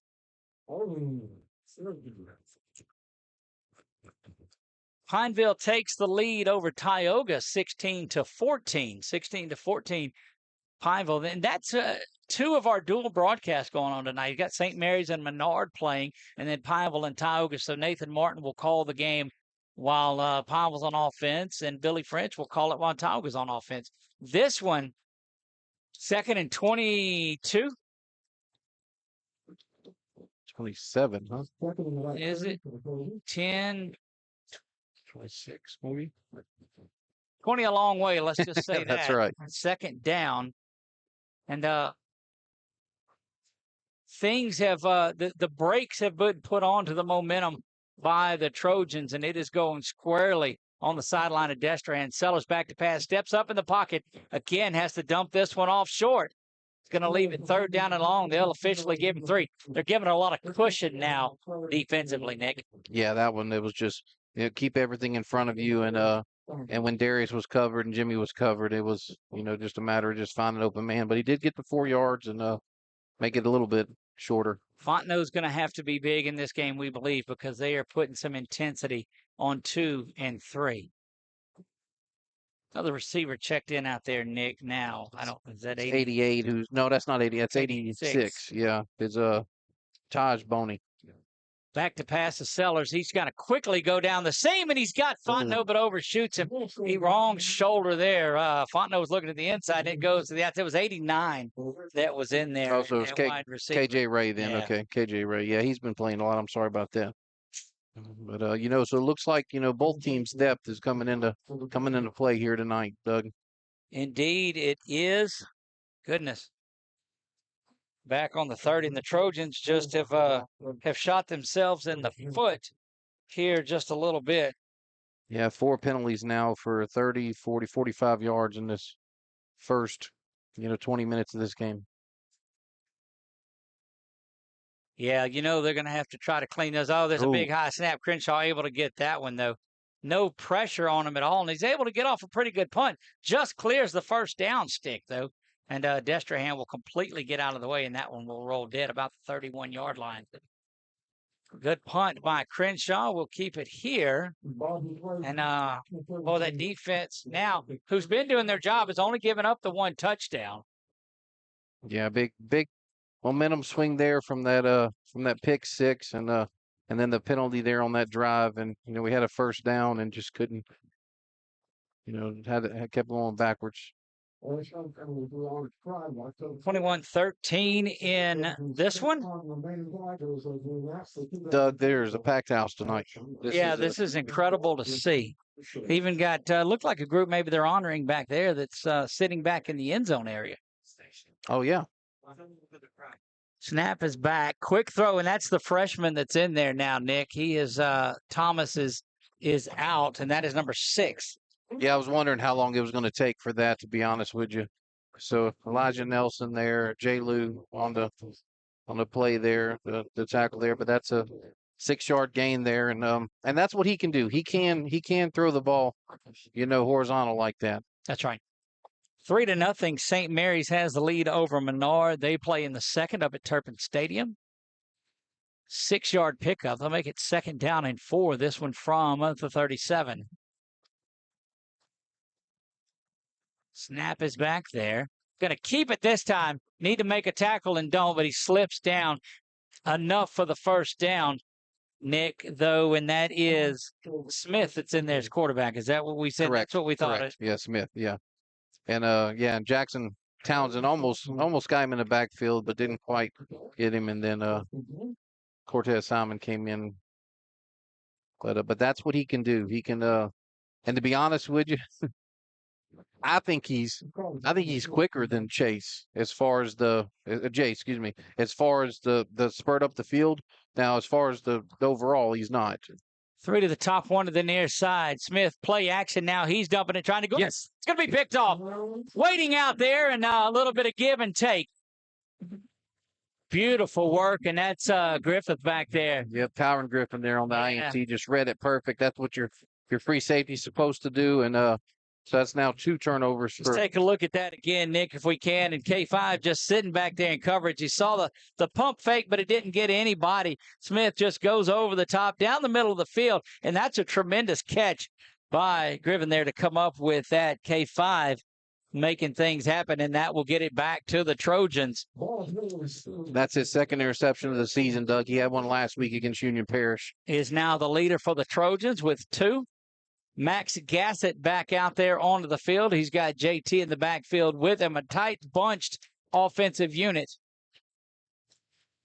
Gassett calls for the ball, and why not give it to JT, who bangs around up the middle, continues to drive his legs out to the 9-yard line. Or actually, I'm sorry, correction, 9-yard pickup on there. Right, and that time he was behind the Reed and Lofton on the side with Grayson Thibodeau and H-back. Again, a big hello to the folks all around the state that are watching it. And there's JT. They're watching a good one. JT Lindsay to the 30. Now 20, 10, 5. JT Lindsay.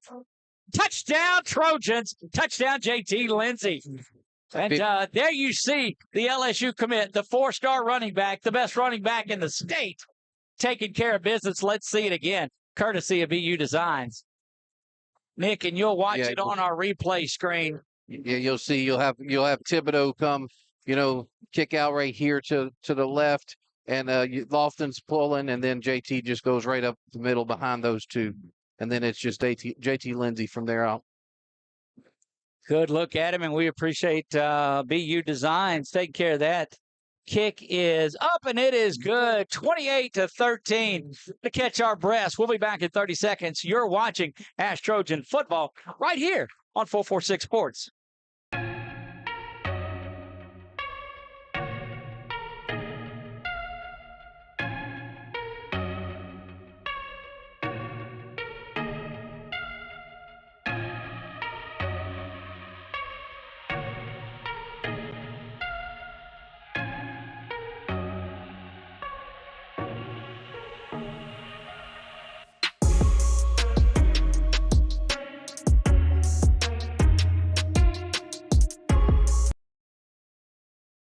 Well, it's got to be 806 degrees up here, but it's still poinsettia season. Don't forget, Nick, tell us a little about the poinsettias that are coming about. Yeah, Doug Young Nursery, 17 miles south of Alexandria. Poinsettias, multiple colors. Of course, obviously the red is the most popular. We have yellow, we have white. We have a red and white one that's kind of a firecracker. So be a lot of fun here with the kick. 21-16, Tioga takes the lead over Pineville. That kick back to the 8-yard line where it's going to be picked up. Kick return tear. The kickoff team's got to be special, and they are this time. Boy, they have covered the ball well. Helmet comes off. And let me tell you, it's like a heavyweight fight there. The boxers just kind of filling each other out at first. They're throwing some haymakers right now, my friend. Yeah, Kobe Polk, Mays there, Clayton Dole. Those guys have done really well all season for the Trojans kick coverage teams. Another good one going on in Tioga. We told you that is on our sister network there, sister station, whatever you want to call it. Tioga and Pineville doing battle. The Red River rivalry, they like to call it. 21-16, Tioga takes the lead over Pineville, but that one's been back and forth. First down and 10 from the 25-yard line.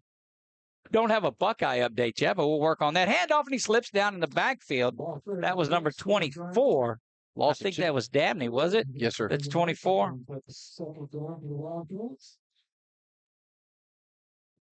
Yes, Dabney. Yeah, Dabney having a tough time adjusting this turf, but I believe they play on the turf down there, don't they? Yes. Yeah. It looks like he was just. Boy, it's been 7 years, I think. I guess it was 2017 when we went down there in the playoffs with the Trojans. Maybe Bachman's probably second or third year to go down to Destrehan. Always treated great by those folks. Speaking of that, I tell you what, let's keep it right here for the hydration break, Nick. And we're 18 minutes into what has been to quote our dear friend Ernie, a slobber knocker. Yeah, for sure. And I will say, and I don't want to sound too much like Brian Kelly, his press conference this past week, but pick 6 for Destrehan. We give them 30 yards on their first scoring drive. Okay, clean those 2 up, and it's big. But they've also let me play devil's advocate too, because on the first possession they hold Ash to 3 and out, and you end up having that muffed punt here. Trojans go right in, get it back, and it's like a scrimmage when you got your offense out there, bunch. Man, things roll around. Destrehan's not going away. Yeah, we're leading 2-1 on the turnover margin right now, and that's points off turnovers are key. Second down and 12 following the hydration break. Ball rests at the 23-yard line. Snap is back to Smith, and he's going to keep it and come to the near side. Cuts back to the middle. That's 4 that's in there Mac. Now. That's Mac. You told us we'd see Jabari into the game, and still never went down, but forward progress got him. Third down now, huge third down for the Trojans defense. Yeah, and when Griffin is now your leading tackle. Well, Xavier White and Griffin, but when your free safety's leading in tackles, I mean, that's not what you want. No, but you've got so much attention being paid to those wide receivers that safety's got to be able to come up and give a little bit of support for it as well. 5.22 officially, and counting third down and 5. Big third down for the Trojan defense here. Bringing Mack in motion this time. So Smith back in there. Quarterback going to cut up too early, so it's a false start. That one will come back. Slides down now, and the Trojans may just decline that one as he slid. Yeah. You see Coach Bachman making the fist, so he's wanting fourth down. Yeah. Officials will call the timeout, and they'll talk about it. But what you had was the motion man cut up the field just a little bit too early. Yeah, and not mistaken, Doug, Ethan Richard was the right end on there for the Trojans. All right, do you go for it now if you're Destrehan? You know, fourth down and 3. The thing about it, they're not going to, but the thing about it is you're not going to have, of course, there's still 5 minutes left in the second quarter, Doug, so probably not. And they get the ball to start the second half. Don't forget about that. D-Dub back to the 43-yard line, but don't discount a fake right here, too. Coach Marcus Scott in that group, it's a chess match in this one. Yeah. And the way their defense has been playing, I mean, I don't know how many more opportunities you want to give the Trojans if you're coach. Fourth and less than 5. You certainly don't get aggressive and jump off here if you're the defense. Snap is back. Oh, crap. See if we got a timeout or what we get. Well, that certainly makes things a little bit easier on that for you. You're not sweating the fake. And we just had talked about, could it be offsides? Yeah, I said the old crap. You did. Sorry. You did. And I wasn't quick enough on the mute button to get him, but I thought we were leaning on that one. That's only the second time on the air you said that. Fourth down and 9 now. That kick is up and it's away, and Darius is clamping back under it. He's going to call for this one like he did last week, going over the shoulder. And he does that so well, but dadgum, that scares me. Yes, it does. And the way that ball was tailing away. But, it's like Coach said, last night. He said, you bring up Darius. I mean, that's exactly right. He couldn't say enough, he said we don't have enough time. So, and that saved you probably 20 yards because the way that ball was tailing away. That's right. That's right. So 28-13, 4:21 remaining here in the first half. Darbon in at running back for the Trojans. D-Dub to the near side. You've got Townsend and Thibodeau both in there for that big, heavy offensive line. And I did not see if it was Sellers or Gassett at quarterback. It looks like Sellers. He brings D-Dub in motion. Handoff, though, is going to go to Darbone. Darbone cuts back to the inside, bangs around. Very near first down, and they give him 11. Yeah, great run there. That's the thing about Vaughn. And to be honest with you, Vaughn probably could have taken that one to the house, but he's so used to contact, I think he lost his footing. He initiates it, tries to draw the foul. Right. This time he'll get it again. Cuts to the far side, bangs around. And this time you didn't need to initiate it that time as coming up and initiating the contact there was Blake Brown. He's the one. All he had was that 30-something yard pick six or 41, 42 yards. The big heavies come off of there. JT back in. D-Dub goes to the far side, and Townsend switches over to the H-back on the far side. Fontenot and Jimmy Duncan closest to the Trojans bench. And if you see, Doug, I'm still looking for Jace Thomas. I don't see him. I don't see him on the defense side of the ball. So I wonder if he got shaken up a little bit somehow out there. We'll try to survey the sideline. Timeout is going to be whistled by the Trojans. Let's take it with them and get ready for the final 3.5. We'll be back in 30 seconds. You're watching ASH Trojan Football right here on 446 Sports. Are home problems turning your life upside down? Trust Southern Air Cooling, Heating, and Plumbing to save the day. From keeping you comfortable to plumbing repairs and even generators, we do it all. Southern Air Cooling, Heating, and Plumbing, your one-stop solution for AC, plumbing, and generators. If you need us to save the day for you, call Southern Air Cooling, Heating, and Plumbing or visit us online at southernairnow.com.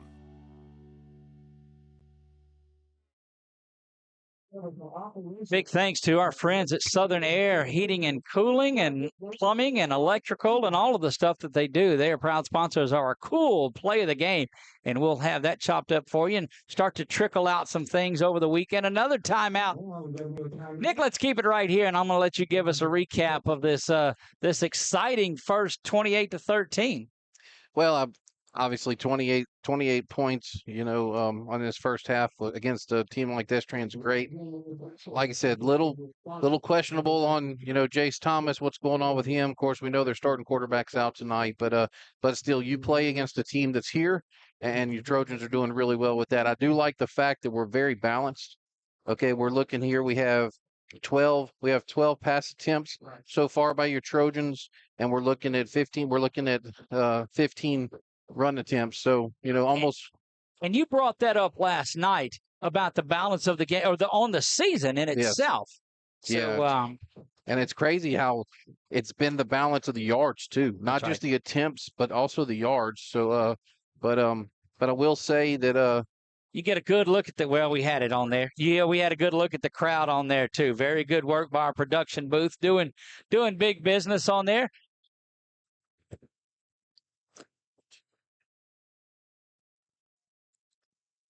As always, want to give a big shout out to the folks that help us do that. Jason Crooks down on the sideline, Roger Walker running the dual cam, JG taking care of the clock and down and distance, and our man pushing all our buttons.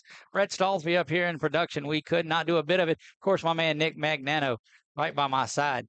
Second down and 9. Handoff goes to JT. JT, was just an arm tackle away from housing another one. Oh, goodness.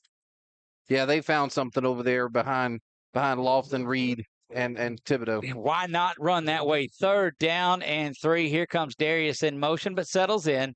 Play action. Sellers going over the turf. Sellers to the top. Sellers has it into the end zone. Touchdown, Darius Washington. Touchdown, Trojans. And I got to bring it out. Oh, baby. What a first half of the Trojans. Yeah, big play there. A play action. It was, all happening right in front of them for the last drive. JT here, JT there, Darvon, and then all of a sudden, boom, fake it over the top, and Darius is there for his 3rd touchdown of the game. We talked to Darius last night, and we told him that there hasn't been a back-to-back players of the week. Just smiled a little bit. Well, he had 12 receptions for 142. 142 last week, but no touchdowns. Right. Tonight, he's making up for it. Snap is back. Kick is up from Mesh, and it is up, and it is good. Trojans up 35-13 over Destrehan. Let's take a look at that one more time, courtesy of BU Designs. Just watch the play action here. They faked the JT, and Darius was wide open. There's the fake. The linebackers just crash on it, and he runs right by him. Yeah, free safety corner. They both sit. Actually, the corner actually made a recovery there and almost got to him, but it was just enough time. How about that dime that was dropped right in there from 4? Yeah, very, very, very good. He now has 3. As a matter of fact, he should have 4.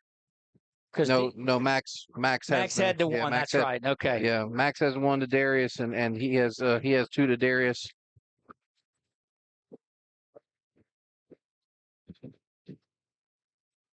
And we still have 3:09 remaining in the first half of this one, this Trojan offense. And Nick, I can tell you that Fung puts that one short, and that almost hit his knee. He almost took a knee right there. This is right, Doug. And he can run for days. That's a little bit of a horse collar. We'll see if they call it. They don't. There comes in late. That'll come in, and that's going to move the ball out to midfield. But I can tell you, you've got 35 points. You've got a lead. Still a lot of football left in this first half. And Bachman's going to talk about at halftime everything that needs to be cleaned up, the penalties. I can tell you that's coming when my man Nick goes down and visits with him. Yeah, I think that was Maurice Jackson on the tackle who had the horse collar, and unfortunately, Doug, that's going to be 45 yards of defensive penalties. Well, they've been big penalties, too. Right, yeah. 3 15-yard penalties, and then the offense has 15 yards of penalties. So we'll see with that Trojan defense. They've only given up the 1 touchdown tonight. But they've been doing everything that they need to. We mentioned earlier Jackson Fields in street clothes. He is the junior quarterback that has put up tremendous numbers last season and will continue to do so this season. First down and 10 from the 47-yard line. That is Smith back in there at quarterback. The freshman gets a snap, handoff up the middle. That's a new running back. Looks like 25. Oh, firing through. The Trojans are sending somebody through on a stunt every time. That 29, time, that was Crump. that time it Tony Crump. Okay. For the Trojans, firing in, you said, was Jackson Townsend, and just narrowly missed, and it goes out to a 3-yard gain. Second and a long 7, maybe a short 8. 2.5 remain. You see that courtesy of the Wallace Eye Associates scoreboard. You can keep up with the others on the Sadler Towing scrolling scoreboard. Good work getting to the outside. That's Mack that will not stop and gets down near a first down. Doug, we talked about gang tackling. Griffin was there first and missed a shoestring tackle, and then it took 4 Trojans to get him down, and that's just what Destrehan skilled players can do. 3rd down and 2. It's an opportunity now for the Trojans to put another stop, but it's 4-down territory here, Nick. Yes, for sure. Pineville takes the lead, 23-21, and that ball is snapped back. Good pressure by Cortez Simon, who's going to come in there and just do big-time work. Doug, every time that ball's on the ground, let's look Simon's at that there. real quick. I think they're going to take some time, but just watch. That high snap has got them.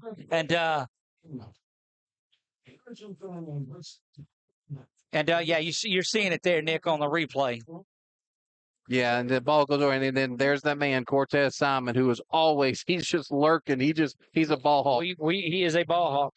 Honey Badger-esque, if you will.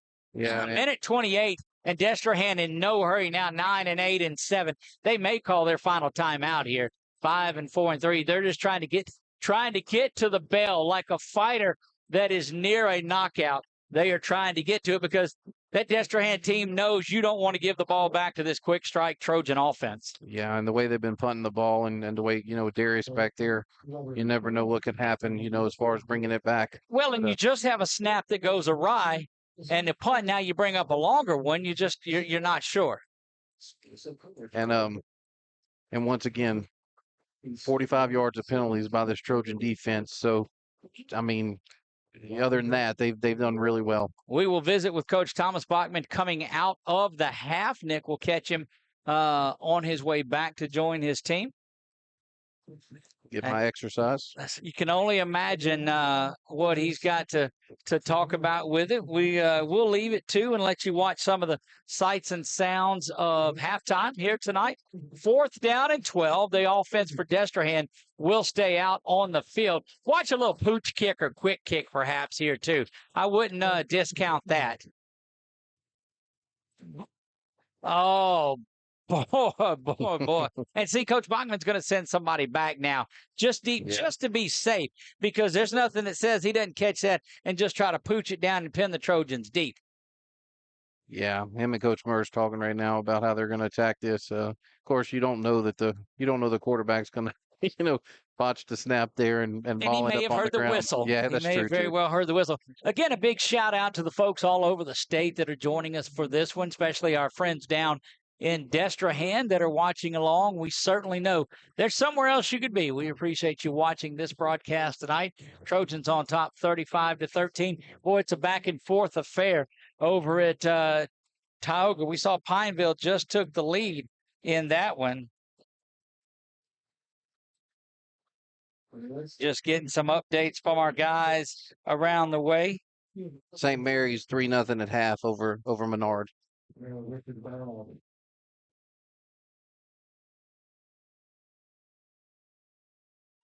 Back to pass now. No pooch kick here. They're just going to go over the top. Good pressure. That one. Just knock it down. That's going to be pass. It looked like a little offensive pass interference there. A little OPI as the receiver was pulling just a little bit. If you're Destrehan and throw it down, you're hoping for a penalty. Still wouldn't give them a first down if it's on the Trojans, but I think that one may be OPI. Pass interference is 15 or 10 in high school. If it's 15 in high school, then that is a first down. Well, Destrehan has made their way all the way down the field. They're going to have to either way because the interception was made. Who was on the interception? Jayton Terry. Jayton Terry. That would be his second and tie him atop the leaderboard for the Trojans. And the Trojans' defense is staying out on the field, so this does not look promising. Boy, that sure looked like OPI. Pass interference against the defense. And I don't. looked I'm like sorry, they were I don't both see coming that. back to the Yeah. ball on it. Unless the second man might have grabbed him on the way by, but it looked, yeah. Could have. And so, albeit not an automatic first down, it's 15 yards from the line of scrimmage. And that's why you go for it right there. You chunk it up and try to get one of those. That's the only thing that could, well, two things that could beat you. Obviously a pass, but keep everything in front of you and do not do it. And that's now 60 yards. 60 yards in penalties. That's right. On the defense. Back to pass now once again. No pressure. Good job of the offensive line and a wide open Mac. Or no, sorry, that's number 8. Yeah, that's Fields the 4th. Another one of those big-time receivers. Get them out in space, and they can go. This is that opportunity now. It's so huge. Yes. If Destrehan can get a touchdown here, get some points. Don't forget, they get the ball to come out of the second half. Yeah. First down and 10 from the 21. Going near side, complete. That's Mack, and he's going to be knocked out of bounds near the 6-yard line. That's Gaines that did it. Yeah, Doug, and remember that pass was with just over a minute to play in this first half. Yep, and go back to that timeout that was before it, where the snap was bobbled. Right. But again, you don't know that's happening. Yeah. But I mean, this is This is huge for Destrehan. Back to pass to Smith. He's rolling to the near side. Going to try to pick it up, but good work there defensively. Coming up and making that his X. Yeah, don't even have to say that name, right? That's correct. Or the pursuit. Yeah. Now look, should be third, right? Third and goal, or? I think it's second and goal, yeah. Second and goal, all right. So he did get out of bounds on that one, so. Clock stopped there. Play clock has yet to get going. And now it does, under 20. Smith brings a man in motion. That's Mack. Good work crashing. Oh, no. Going to keep it himself is Smith, and he's down inside the 1. That'll be third down and goal from the 1-yard line. Yeah, Griffin. Everybody fooled on that. Yeah, one. Griffin and Gaines on the tackle there. Yeah, it did look like he handed it off. And Coach Bachman, who had a birthday back on Tuesday. Happy birthday belated to Coach Bachman. His dad called the show and sang happy birthday to him last night, and I know his dad's in attendance in this one. His family's here. That's their third timeout, Doug. So now neither team have a timeout left in this half. But what a big! I mean, you have the big pass play to Darius from Sellers to go up. Then you get them to 4th and forever. Actually, it was 4th and 13. 4th and 13. So and the 15-yard penalty, and big momentum. And like you said, they get the ball in the second half. Yeah, they working on that Belichicking, and that's the way that you can make. That's why you defer. You want the ball at the end of the half, and you want it to come out and start the second half with it. Not to mention the confidence that this young man's getting as a quarterback, because he's had a couple of completions on this drive compared to early in the night. I mean, there was nothing. And we still haven't seen Jace Thomas. So kind of, very curious to see. And I'm looking on that sideline, albeit I can't see that far. So. And so far, I mean, Philip Wright III is Jackson is split to the far side. Here comes that heavy defense, and the Trojans unable to get a timeout. They're running people on late, diving in. You're going to look like you're going to have offsides, but that's not going to really do anything. Well, no. And did you see what happened when he ran by and he tapped the offensive lineman? How was the referee calling offside, and the two on the line didn't? I mean, it's only half the distance, fortunately, but I mean, we did stop them. But I mean, don't you think your two on the line are going to call that? Unless they didn't see them coming in from the left, but you got to see that. Here they are, everybody under center, and the Trojans look like they stop it. They should mark it short of the goal into the end zone for the touchdown, and you just never know where it's going to end up when they start that push going on. But that is a touchdown, 35-19 now.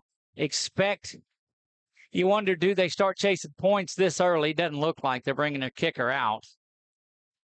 Yeah, what a momentum change there for And that was Mack that was out. I misidentified earlier. Jabari Mack was who had came in. Number 4 was the wideout. Just cleaning things up. 35-19. Remember, Destrehan will get the ball. Wildcats close the swinging gate. Not ready to start chasing points just yet. Snap is back. Kick is up, and it is good. 35-20. We'll keep it here as halftime is nearing. Don't forget, coming up at halftime, we'll get some of our sponsors out there. We'll also recap some of the stats from tonight, and we'll get an opportunity to talk to Coach Bachman. Nick, 13 seconds to go in this one. I know a lot hinges on the kickoff. You got to go out and watch that high sky kick. This may be one they just kick deep, but I'm never an advocate for taking a knee and going in at halftime, but you might do that with a 15-point lead. Yeah, and then I guess it depends on where you receive this, but Doug, I mean, of course, 15-point lead as of right now is great, but their best 3 players up to this point has been non-existent. That's right. And for Destrehan, so JT and Darius back around the 8-yard line. Jimmy Duncan, Tanner Townsend, and not sure the young man to the near side. Is that Letzinger? That's a squib kick up the middle. Tanner's going to let that one go by him. You got to fall on that, pick it up. That's JT. Boy, you have an opportunity for some space to get going.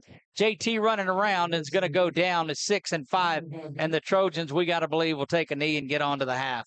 Yeah, it was Hayden Burford that was up back here this time. 4 seconds remain here, and you do not want to do anything that could change this. Trojans have a 15-point lead. Yeah, your offense gives up 13 points. Your defense, your defense gives up 13 points. You have the pick 6. So, and then that drive there that boy, it was just a Trojans don't look like they're taking a knee. They're going to try to let JT bust one, and he runs down to the 31, 32-yard line, and that'll do it for the half. Don't forget, stick around. We'll be 18 minutes away from the second half, and I'll tell you, it's going to be a fine one. Guys, you're watching ASH Trojan Football. It is halftime. We'll be back on 446 Sports. The fine folks at BK Distributors want to thank all the educators for weathering the storms, so to speak, through 2020 and beyond. Thank you for your dedication to our children. The end of the school year awards are now available. Any type of award, trophies, banners, plaques, they do it all at BK Distributors. So with school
direct your attention to the field for the Trojan band of class halftime performance. Under the direction of Sean Mahoney, led by drum major Jasmine Laveries.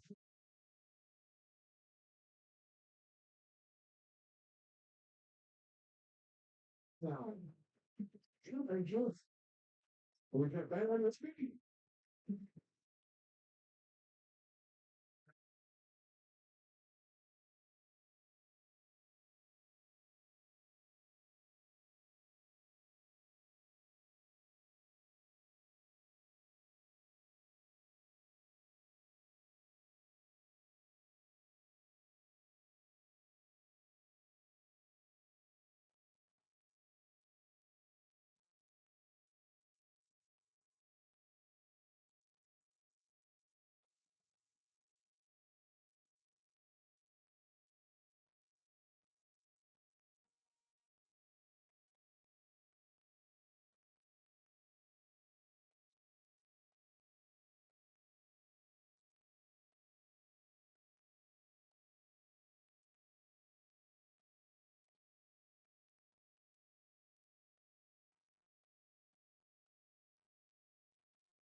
The fine folks at BK Distributors want to thank all the educators for weathering the storms, so to speak, through 2020 and beyond. Thank you for your dedication to our children. The end of the school year awards are now available. Any type of award, trophies, banners, plaques, they do it all at BK Distributors. So with school almost out, that means summer leagues are in full swing. New items, same great prices, and fast turnaround. BK Distributors, Highway 20 in East Pineville behind Arby's. Hi, I'm Kimberly Harrell, Certified Residential Appraiser. I am currently a leading provider of appraisal services for mortgage lending, employee relocation, estate planning, and community property settlements. My experience in real estate over the past 13 years and currently serving as president of the Greater Central Louisiana Realtors Association has given me a clear understanding of the real estate world and the ever-changing market we live in today. For any of your valuation needs, give me, Kimberly Harrell, a call. Our mobile banking app is changing the way we bank. Things are getting easier, transactions are getting safer, and you have access 24/7. All the functionality of banking you're used to, made easier to use, anywhere, anytime, and more secure than ever. Simple, seamless, safe. Download our mobile app today.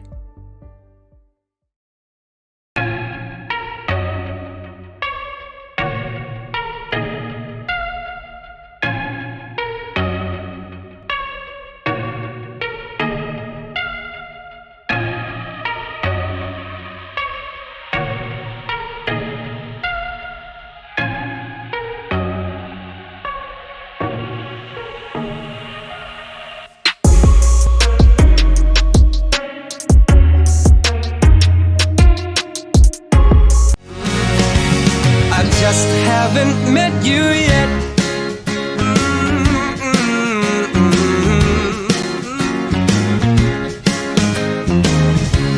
I might have to wait, I'll never give up. I guess it's half timing and the other half's luck. Wherever you are, whenever it's right, you'll come out of nowhere and into my life. And I know that we can be so amazing. This month, as we gather with the ones we love, let's take a moment to give thanks for the blessings in our lives. When it comes to protecting what matters most, trust those who care about your family as much as you do. I'm Jason Hawk, your local Farm Bureau insurance agent. I'm here to help you protect what you hold dear. Whether auto, home, or life, have peace of mind knowing that your family is covered today, tomorrow, and for years to come. So talk to Hawk at 318-791-HAWK or online at talktohawk.com and let us help you protect what matters most. To better serve our Senlaw family, Wallace Eye Associates proudly welcomes Louisiana native Dr. Nicholas Bro to the Wallace team. I definitely feel very lucky and fortunate to be here with Wallace Eye and just to be practicing in Louisiana, born and raised and trained here my whole life. So I do feel very fortunate to be able to give back to this state that has given me so much. When it's time for cataract surgery, there's only one team, one focus, your vision. Wallace Eye Associates. Wherever you are, you're there for a reason. You shouldn't have to make a trip to the branch to deposit a check.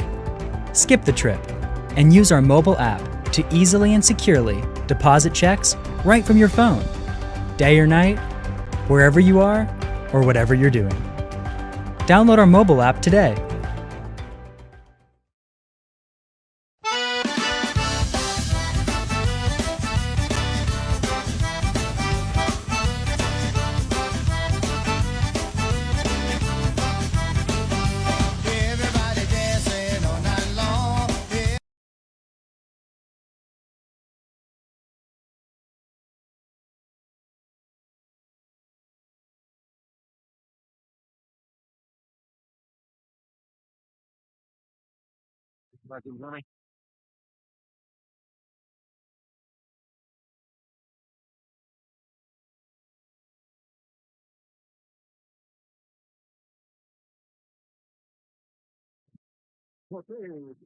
Back, it is halftime here, and our man Nick Magnano doing a yeoman's work. He's down on the field. Nick, take it away with Coach Bachman. Yeah, he's talking to the There he is over in the corner. All right. Right now, Coach, I know you're frustrated, but talk to me about the first half. You put me a point lead. Play ball. I mean, it's a whole half of football, a lot left to play. A lot of good things, couple things that could be mistakes that we made that really hurt us, but that's football. You're not going to play perfect. Continue to play hard. Continue to be resilient. Let's put a half of football together and but don't get in here in a couple hours. Yes, sir. Appreciate the time, Coach. Hey, Doug, you see, I will tell you that he was not very happy with the officials on that PI call.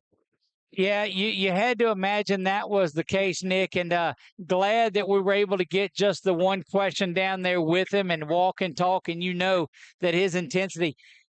ASH Trojans are a tremendous second half team. Nick, we'll talk to you again when you come up here. Yeah, I appreciate it. All righty, our man Nick Magnano joining us down there on the sideline. And the game to play is, can we get back out of this second half before he gets back on the headset on here? Brett Stallsby is back in the studio. We'll see if he's got some scores for us from around the state, and we'll be back with you here in about 3 minutes. Brett, we're throwing it back to you back at Score Central. And this is Brett Stallsby with your halftime fostering community scoreboard. And this month you can actually, the foster community is doing Socktober in the month of October. You can donate new socks. You can drop off new socks or ship them to your from your favorite retailer directly to them at 3336 Prescott Road, Alexandria, Louisiana 71303, and that is right there behind Cabrini Hospital. If you want to go over there and bring your donations, and they don't accept just socks, they accept everything. If you're just wanting to get connected with the fostering community, if you've ever been interested in fostering, those ladies over there will help you out and give you all the information you need. And of course, you can follow them on Facebook at Fostering Community, and you can find all your information there. So looking at scores throughout the area and throughout the state, Bolton is down 61-0 in the fourth quarter. Let's see, Faraday is down 8-6 to Delta Charter in the third quarter. Bunkie is up 47-0 at halftime over Vols. Buckeye is down 7-14 against South Bow. Is down 12-0 to West Wausau at half. Your ASH Trojans are up 20-0 over Destrehan at half. 35-20. That's what I said. All right, so they're giving me flack. All right. Let's see, Pineville over Tioga at halftime, 23-21. That's a tight one there, folks. Let's see, we got Marksville on 18-28 to Iota at halftime. Grant is down 12-33 against Darbon. Leesville is up big against Many at 47-14 at halftime. And hold on. Let's see, Peabody down 7-16 over against Fontainebleau in the second quarter. Block and Vidalia tied at 0 in the first quarter. Let's see. Gina is up 8-0 over St. Frederick in the first quarter. And Rose Pine lost 50-8 against Kinder. And looking at some scores from around the state, Airline is up big, 35-13 over Union Parish. Ruston down 7-10 against Longview at half. Neville up 21-12 over Holmes County. Let's see. And St. Thomas More was down, I think, 10-7 at half against Acadiana. That's a big one right there. St. Thomas More just snapped a 28-game win streak last week, trying to avoid a 2 in a row. I can't imagine they lost 2 in a row in a long time. And let's see, anybody else? Zachary is down 21-27 against Karen Crow. That's a good one right there. And that about wraps up your foster community halftime report. And I will throw it back to Doug. There you go, Brett. Thank you, sir. We appreciate the catch up on all of the scores there. Did a tremendous job. The foster community scoreboard report on there. It is halftime here, and welcome back up to the booth, my man Nick Magnano, who made the trek down the bleachers and back up. Hadn't done that in a year, have you? Hang on, let me get Nick back in the booth. There you go, Nick. It's been a little while for sure. And Doug, I mean, I can tell you this much being down on the field that Jackson Fields, he looks like a quarterback. It's unfortunate for him that he does not have, he has a bum leg right now because he definitely looks the part. Look, he's gonna be big time. This Destrehan squad is so solid, and I'm telling you, this 15 points at after everybody out there, I promise you, everybody on the purple side, everybody on the Destrehan side, every coach, every player. This ball game is 0-0. Let's go back out there and go to work. Destrehan gets the ball to start things off in the second half. Doug, you want to talk about stats for a second? Let's do that. Half, we'll just go with the leaders of ASH and of Alexandria. JT Lindsay, 12 carries, 99 yards, 1 touchdown. Had 98 last week is all. Carson Sellers, 9 for 11 for I'm sorry. He was 9-11 for 140 yards, 3 touchdowns. And then Darius Washington, 4 for 96 yards and 3 touchdowns. There you have it. It's been an explosive first half and set to get things going. Eli Fong had a couple of touchbacks on his first couple of kicks. Can't help but think that maybe his leg got tired from kicking right there, Nick. He got it rested up. We'll see if he can put this one back in the end zone. Who do we have back deep to receive? You have Wright and Mack. There you go. Got to keep it away from both of those speedsters. And here we go. Second half from Butch Stoker Stadium is underway. Fong puts a foot into it. This one is launched back into the end zone. It goes 4 yards deep.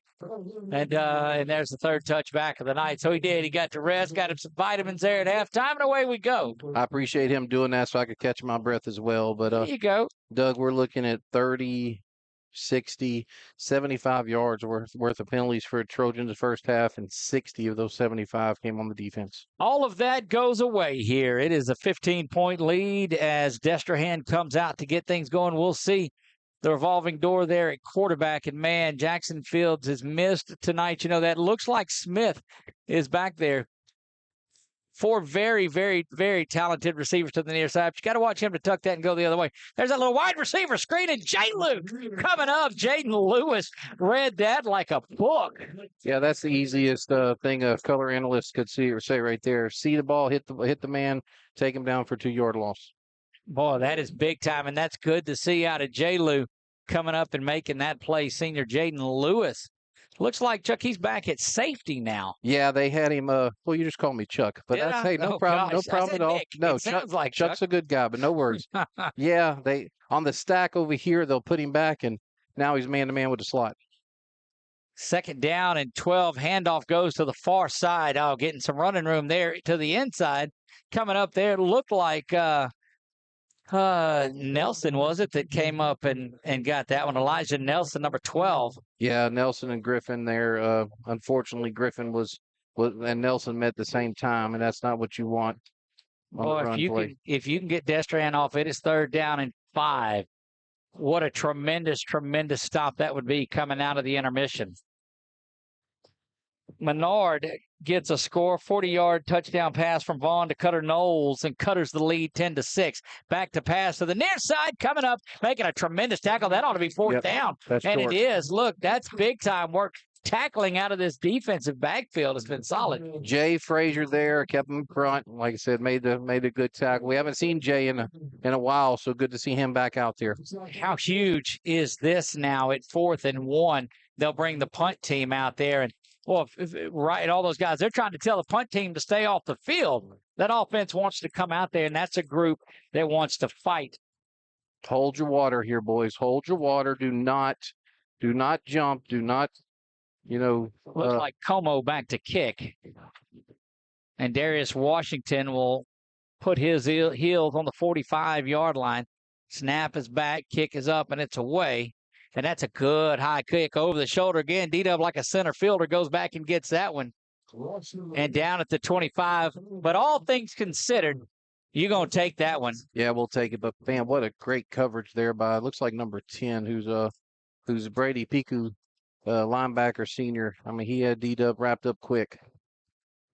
It's always good, Doug, to switch the stat sheet from defense to offense. Well, look, and you survive coming out of that. That's big time. 9:50, and want to shout out a big hello to those that are watching us around Alexandria. A number of restaurants reach out to us and say, hey, we put the ASH Trojan game up here on the weekends, and we thank you for that. I know they're watching it out at Walk-Ons tonight. 9:50 here early, a couple of minutes gone by is all that it was in the first, but a good job by the Trojans defense as they've responded all game. Back to Gassett, who'll get the start here. And JT's got it up the middle. And there's your man 10 once again. Yeah, going to be 2 yards there on the run. That one he kind of run off the left side, and it wasn't quite open like that. That right side has been open, but positive yards though. 101 yards on the night for JT Lindsay. Second time out of 3 games that he's went over 100. He's at $175 in game 1. A quiet 175, you called it. Yes. Second down and 8. Gassett calls for the ball. It's a toss to the near side to JT, and he's finding some running room, looking to cut back, but unable to do it as his feet got cut back under him, and there's number 10. Yeah, I mean, he's a really good athlete. Piku, I think is how you pronounce Picou. Yeah, that's Piku, Brady.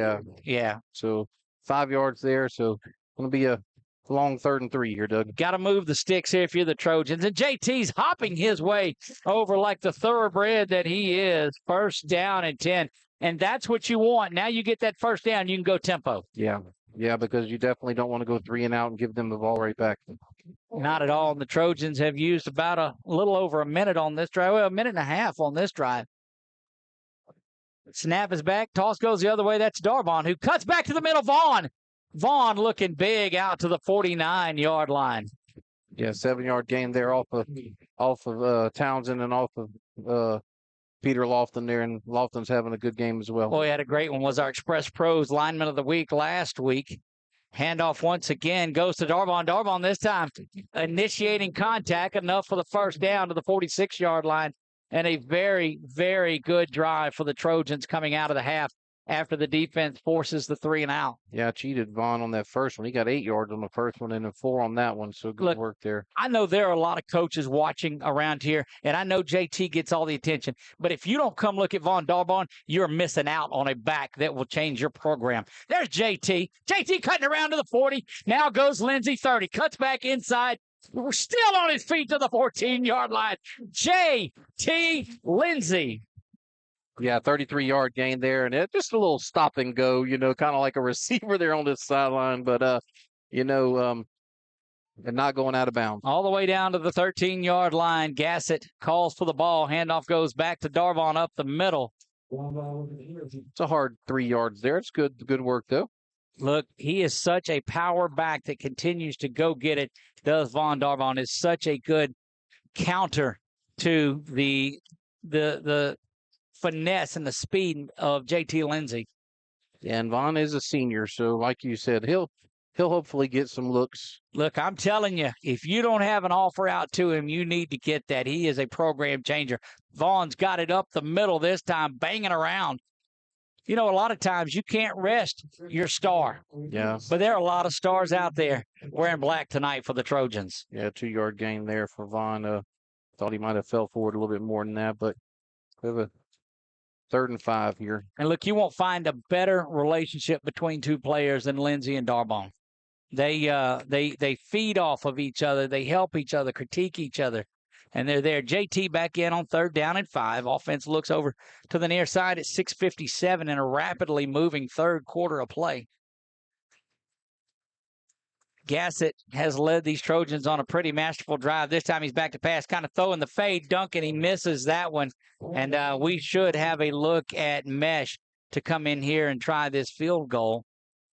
And they do. They will bring Mesh out onto the field. Yeah, it looked like Channing Mesh. Yeah, it looked like Jimmy looked inside, throw was outside, so just a little miscommunication there. Had a couple of steps too, didn't he? Mm-hmm. 4th down from the near hash. This is going to be kind of an angle kick from, let's see, they're 28 yards is where this one will, trying to get his best angle, so they'll shorten it up a little bit. This is how the penalty kick in soccer is from over there, isn't it? A lot closer than that, boss man. A lot closer. Still, than that. You got the angle. Snap is back, hold is down. Mesh has a foot into this one, and it is up and it's good. Up and it's good. 27-yard field goal puts the Trojans up 36-20 following a 4-minute drive. We'll be back after this. You're watching ASH Trojan Football right here on 446 Sports. Yeah, so what happened out there tonight? We struck out at home with leftovers, then we remembered walk-ons. What effect did the situation have? Spirit soared. Nick took on a burger. Jen obliterated her ribeye po' boy. And speaking of spirits, Laura even scored a real tasty cocktail. She needed that. Any lessons learned today? Yeah. Head straight to walk-ons. Scratch-made dishes, wall-to-wall TVs, craft beers, and cocktails. Walk-ons for the win.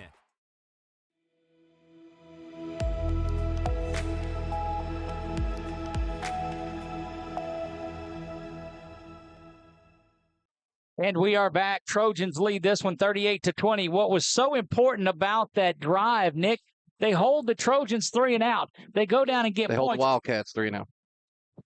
Boy, what a day it has been. And needless to say, it's a 3-score lead. Now Fung puts a foot into this one. Bounces around, and it is gathered in at the 8-yard line, going right up the middle. But the Trojans, they bounce it outside.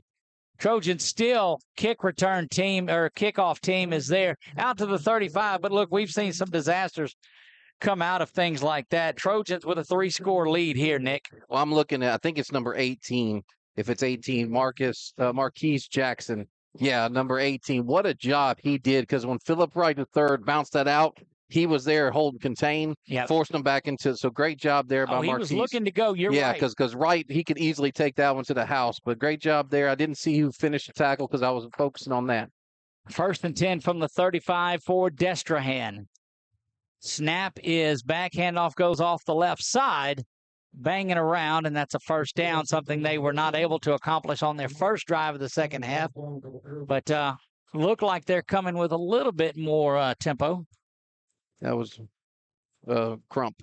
And that was Tony Crump getting the carry on there. So we've seen a multitude of running backs. Crump is in there with Smith at quarterback. Still that trio of receivers. Snap is back. Smith to the near side. He's going after one of those guys, and he's got Mac. That complete down to the 11-yard line. And that was, I think he's been the most dangerous of them is Mac. Yeah, just kind of got J. Lou turned around a little bit there, and Mac shaking up just a little bit towards the end of that play, and it is the 6-minute hydration break, so should have a timeout right here, regardless of the injury. And we'll take it with them. Be back in 30 seconds. 38-20, but Destrehan is on the move down to the 12-yard line, or actually down inside the 10-yard line. It'll be 1st and goal when we come back. This month, as we gather with the ones we love, let's take a moment to give thanks for the blessings in our lives. When it comes to protecting what matters most, trust those who care about your family as much as you do. I'm Jason Hawk, your local Farm Bureau insurance agent. I'm here to help you protect what you hold dear. Whether auto, home, or life, have peace of mind knowing that your family is covered.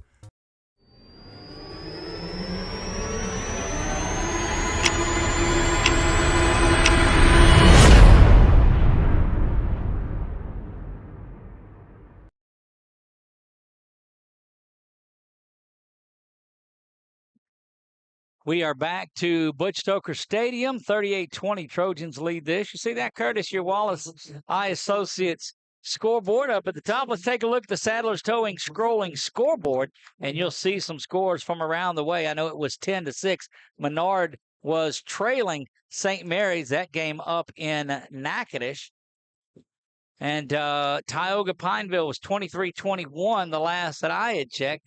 South Bow was up 10-7 over Buckeye, and there was a good look at our crowd, and we may have just went the other way with it. Good job, that crowd that is here from both sides of it. Not a lot of folks made the trip up from Destrehan. The band is probably the biggest part that's there, but we've got a ton of folks from that area back home watching, and we're certainly glad to have you here with us. You're watching your Destrehan Wildcats try to make a comeback in this one, and this drive has been impressive. Nick, down just outside or just right around the 10-yard line. Yeah, it looks like the 10-yard line for sure, yeah.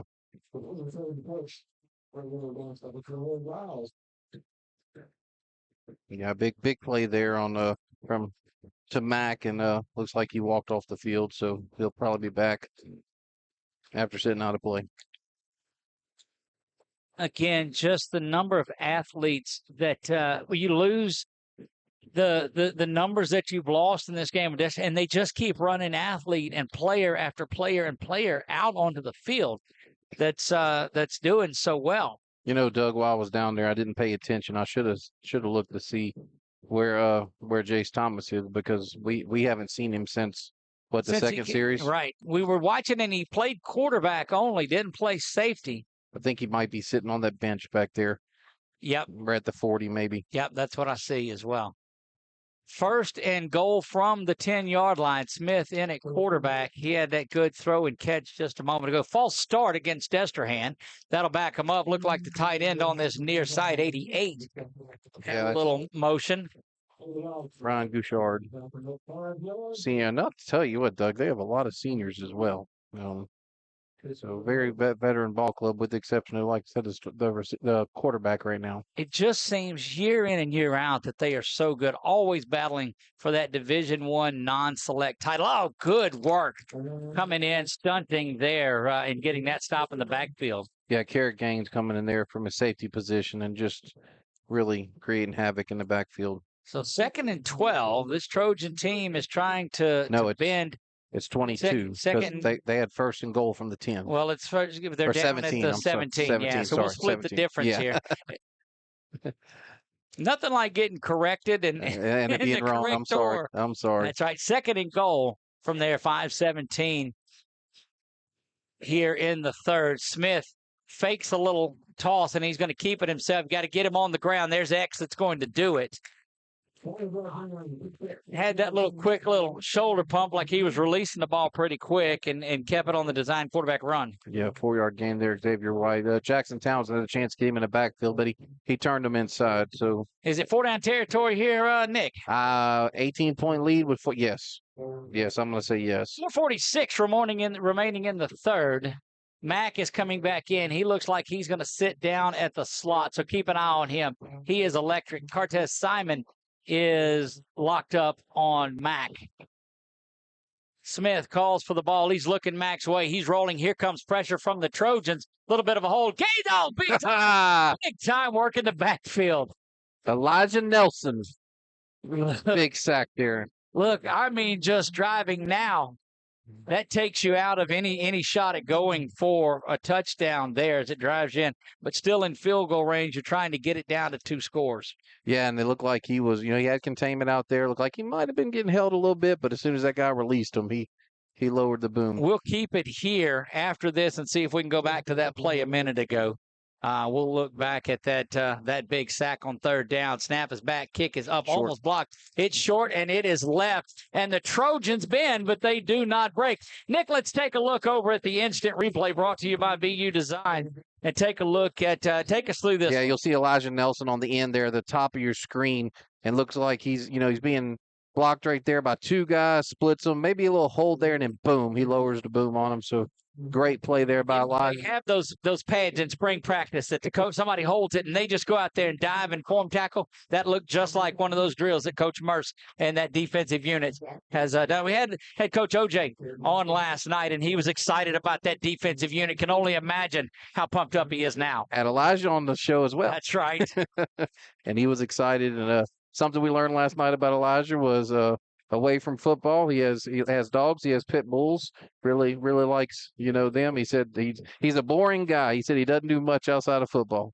Well, here go the Trojans. 1st down and 10. Sellers back in at offense. JT's got it. JT making a little shifty move and a stiff arm at the 25 and another.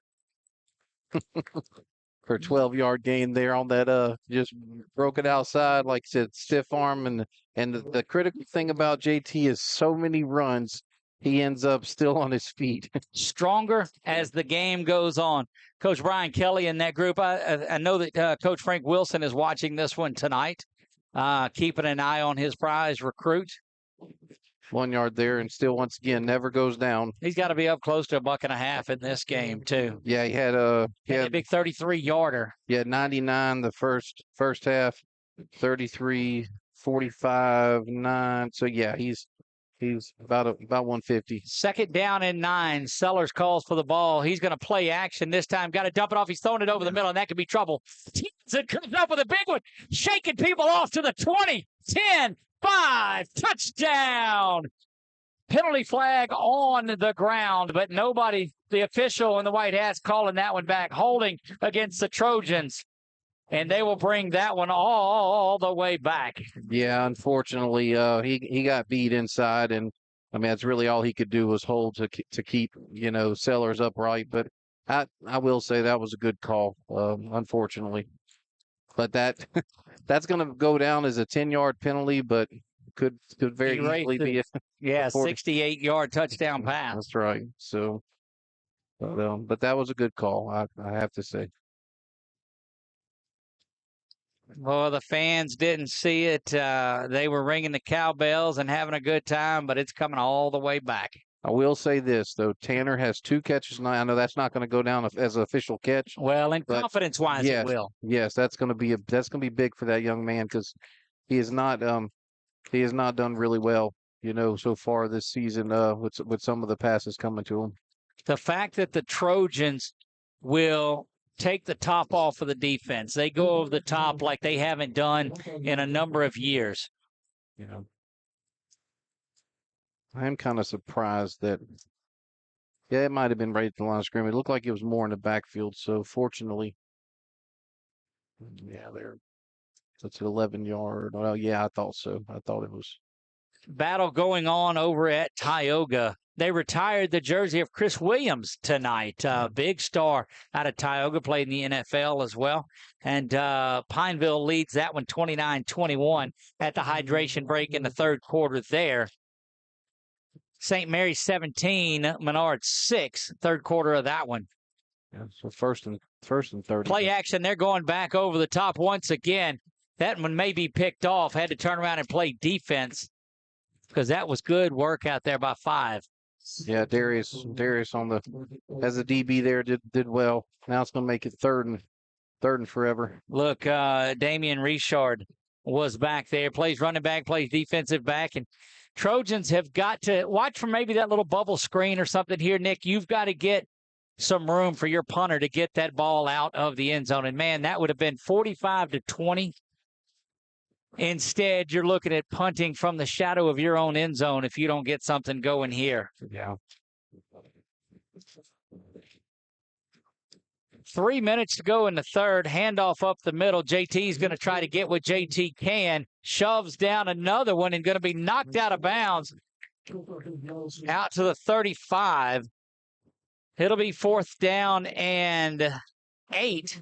So still think the Trojans will send Crenshaw out to punt, and they do. Yeah. Sellers doesn't like it, but that's what you got to do.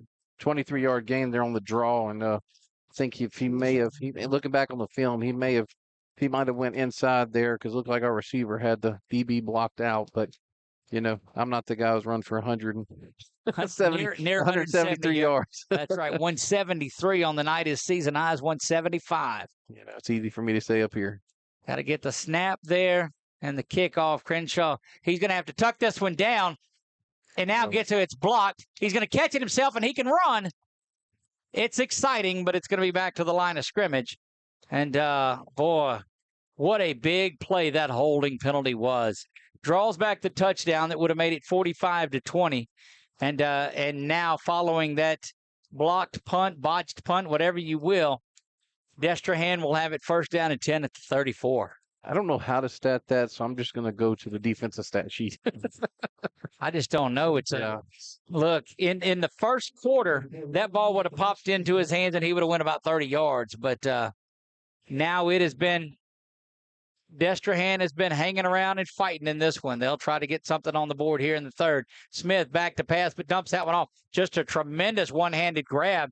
Trojans have got a gang tackle. You talked about it in the keys to the game, and they do. Just a yard on that one. Yeah. What a good catch by 8. Yeah, Johnny Fields a 4th. So, yeah, but like like we talked about there, you have Gaines there, you have Griffin there. I mean, just so many Trojans fortunately getting there for that. And one of the Trojans shaken up just a little bit. How big was that that defensive stand just to drive a go down at 1st and goal? Yeah, it was amazing there. And then what you do is you get the momentum back, you go down and score. So because going into halftime, I mean, Destrehan had the momentum. So it looks like that Terry. No, that's J-Lou, isn't it? No, I think it's Elijah. No, it's J-Lou. You're right, J-Lou. Yep, he was cramping. 2nd down and 10. So no pickup on that play. They remain at the 34-yard line. 2:21 here in the 3rd. Trojans on top by 3 scores, but Destrehan on the move. Wildcat quarterback Smith keeps it himself. Is going to come to the near side, cuts it back inside. And boy, he's nifty moves out of that young man. And you look at drawing contact on his own. He went right at Frazier. Yeah, and I mean his explosion. I mean, when he turns it up, it looks like he's gliding, but when he turns it up, he changes gear. That's amazing for a freshman at this level. Handoff goes up the middle, and this time nothing happening. The first action that Jackson Fields got was an East St. John game a couple of years ago, and came in when the quarterback was injured. Did so good as a freshman. The coach left him in there a little while, too, to play, and they just seem to have another freshman that's going to carry the reins. But Fields will be there this year and next year. Yeah, and just, I mean, if that injury, ends up being, season ending, then you have a good guy. Handoff once again, and he slips down. That's about the 4th time that young man has slipped down tonight.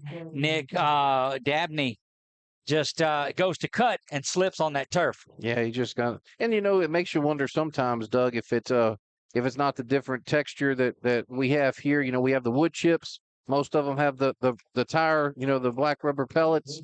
So it just makes you wonder if their cleats aren't a little different. Minute 17 or minute 2 to go in this one. Here comes pressure on the outside, stepping up and avoiding that. Not this time. Not this time. Big time work off the corner. And looks like he might have gotten shaken up as he comes back to do that. Xavier that's down too. Yeah, I'm hoping it's cramps. It looks like he's reaching for his leg, so I'm hoping it's cramps. And I mean, he's slipping in that heat and that humidity is back. Yes. And they'll stretch that leg out. Thank goodness, boy, that looked rough. We talked about it last night. Right. And Coach Bachman said that Coach OJ said, gosh, I thought we were done with this heat. Yeah, and indeed we are not. That is a sack for Xavier. And look, he's cutting. Xavier's cutting, and Xavier reaches out and grabs hold and drops him down. And that's another 4th down. I don't know that with the miss on the field goal that bad, you got to go for it here. Yeah, just, have your defense, Boy, a big ovation by this crowd for Xavier White X coming off with a little help from Coach Bachman. And also Cortez Simon forcing him out. Xavier, didn't quite make the play, but he definitely so Clayton Dole comes in. Elijah Nelson back in too. He was suffering from cramps on the other side earlier. Good to see 12 back on the field. Trojan crowd getting up and letting their defense hear it. Smith in at quarterback, 3 receivers to the top. 4th down and 16. Got to get to the 6, and a timeout will be called by the Trojan defense. Let's step aside. We'll take it with them. We'll be right back in 30 seconds. You're watching a thrilling one here from Butch Stoker Stadium on 446 Sports.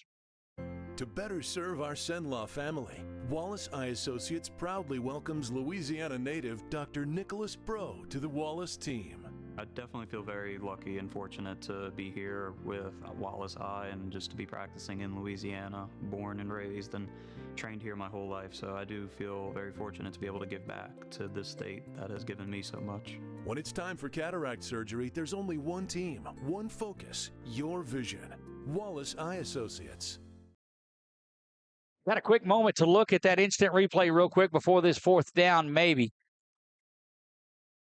Hang on to it. Let's get us back to the game, and we'll do that. We'll switch back, and we'll look at that after the Trojans stop them on 4th down. 4th down and 15 to go. The defense getting fired up. The fans on their feet, ringing the cowbells and making some noise. Smith has it. He's rolling. Good pressure coming up the middle. Bull rush up the middle, and down goes Smith.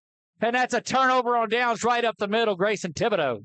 Yeah, Grayson Thibodeau there with Jordan, with Elijah Nelson. I don't know what they're – I think he thought that there might have been a fumble. I think Elijah was hoping that he had the ball. But it was 4th down, so it's all right. Let's take a look now at that first sack, the one that led to the big one. That was by Xavier White. Yeah, you're going to see Cortez Simon from this side, goes up the field like a missile, forces him inside to Xavier, and Xavier brings him down.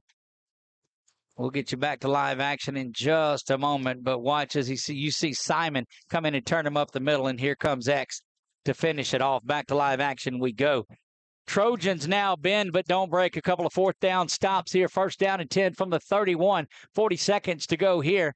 Gassett back in at quarterback, and JT tiptoes his way through for about 3 yards, and that should do it for the 3rd quarter. I don't know that the Trojans, as much tempo as they like to go, I think they'll ride this one out and get on down to the 4th quarter. Switch ends, put the 4s in the air, and we'll do it with them. 19 and counting. And Coach Bachman's intent to let it run out to there. That'll do it for the 3rd quarter of play. Your Trojans up by 3 scores. They lead it 38-20. We'll be back, see if the Trojans can finish this one off on a beautiful Friday night in September. We'll be right back. You're watching high school football on 446 Sports. Wherever you are, you're there for a reason. You shouldn't have to make a trip to the branch to deposit a check. Skip the trip and use our mobile app to easily and securely deposit checks right from your phone, day or night, wherever you are or whatever you're doing. Download our mobile app today.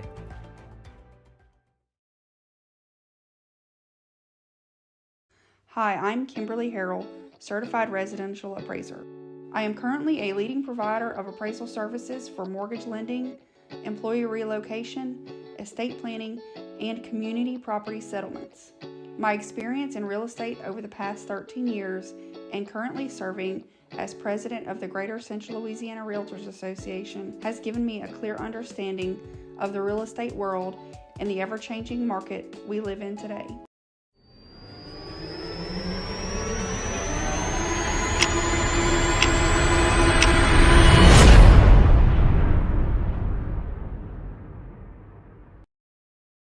We are back. Trojan fans welcoming out their offense back onto the field after another big stop.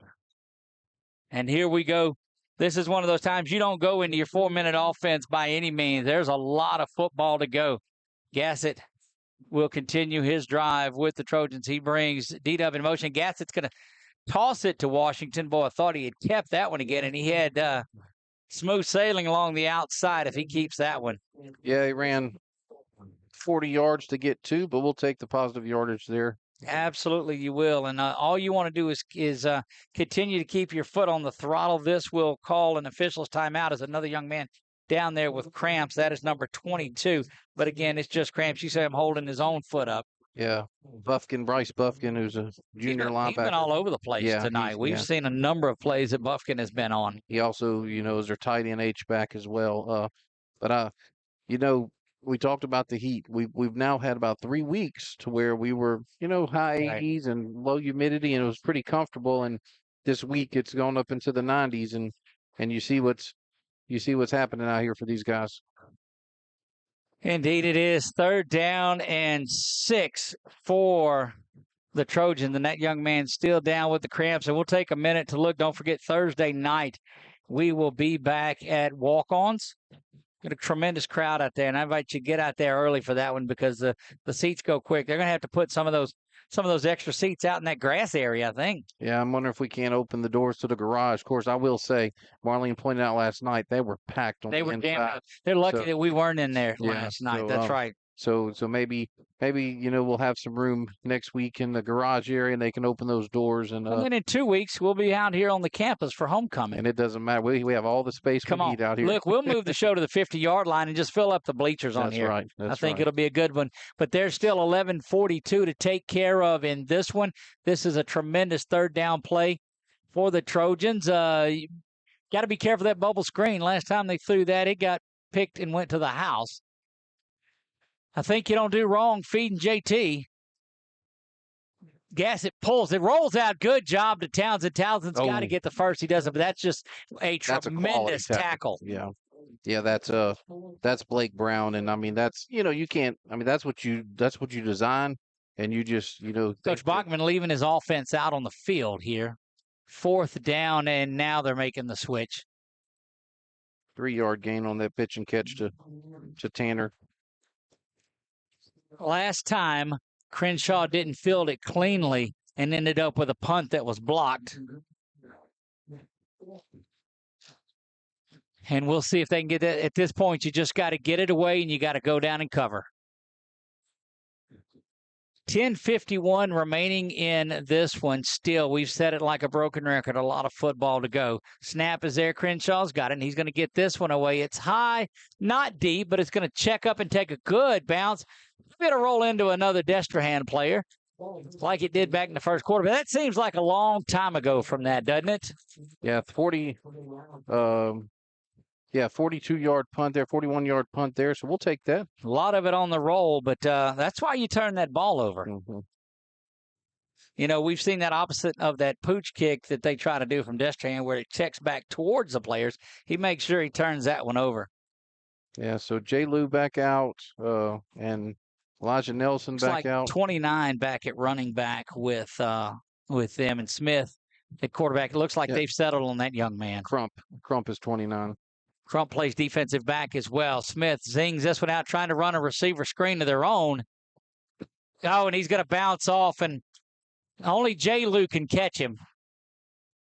Down to the 20, down to the 10, touchdown. Looked like he dropped the ball before he got in. No, boy, that was close. That was close. Touchdown goes some 80 yards on that one, and that's a big play, big strike for Destrehan. 3 Trojans had their hands on him. What do we talk about? Gang tackling. I mean, the film shows it. And yeah, of course, and boy, once he was off to the races, nobody was catching him. Not at all. They're on to make this a 9-point lead. Almost thought they might have thought about going for 2 to get that. It's 12. No, you don't want to do it. And Doug, I don't know what their kicker, because that wasn't a long field goal earlier. I don't know if a 3-point mark, they're going to go for 3, at some point again, unless it's really, really short.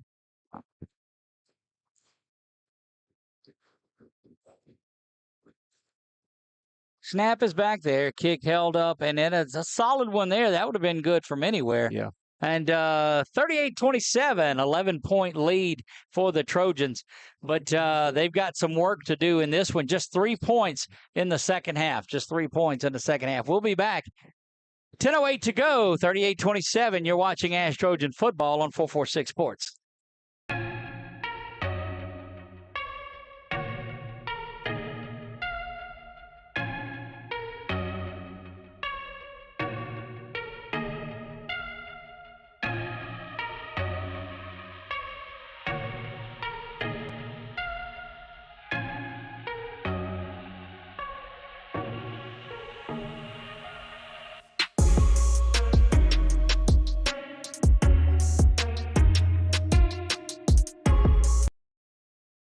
Townsend.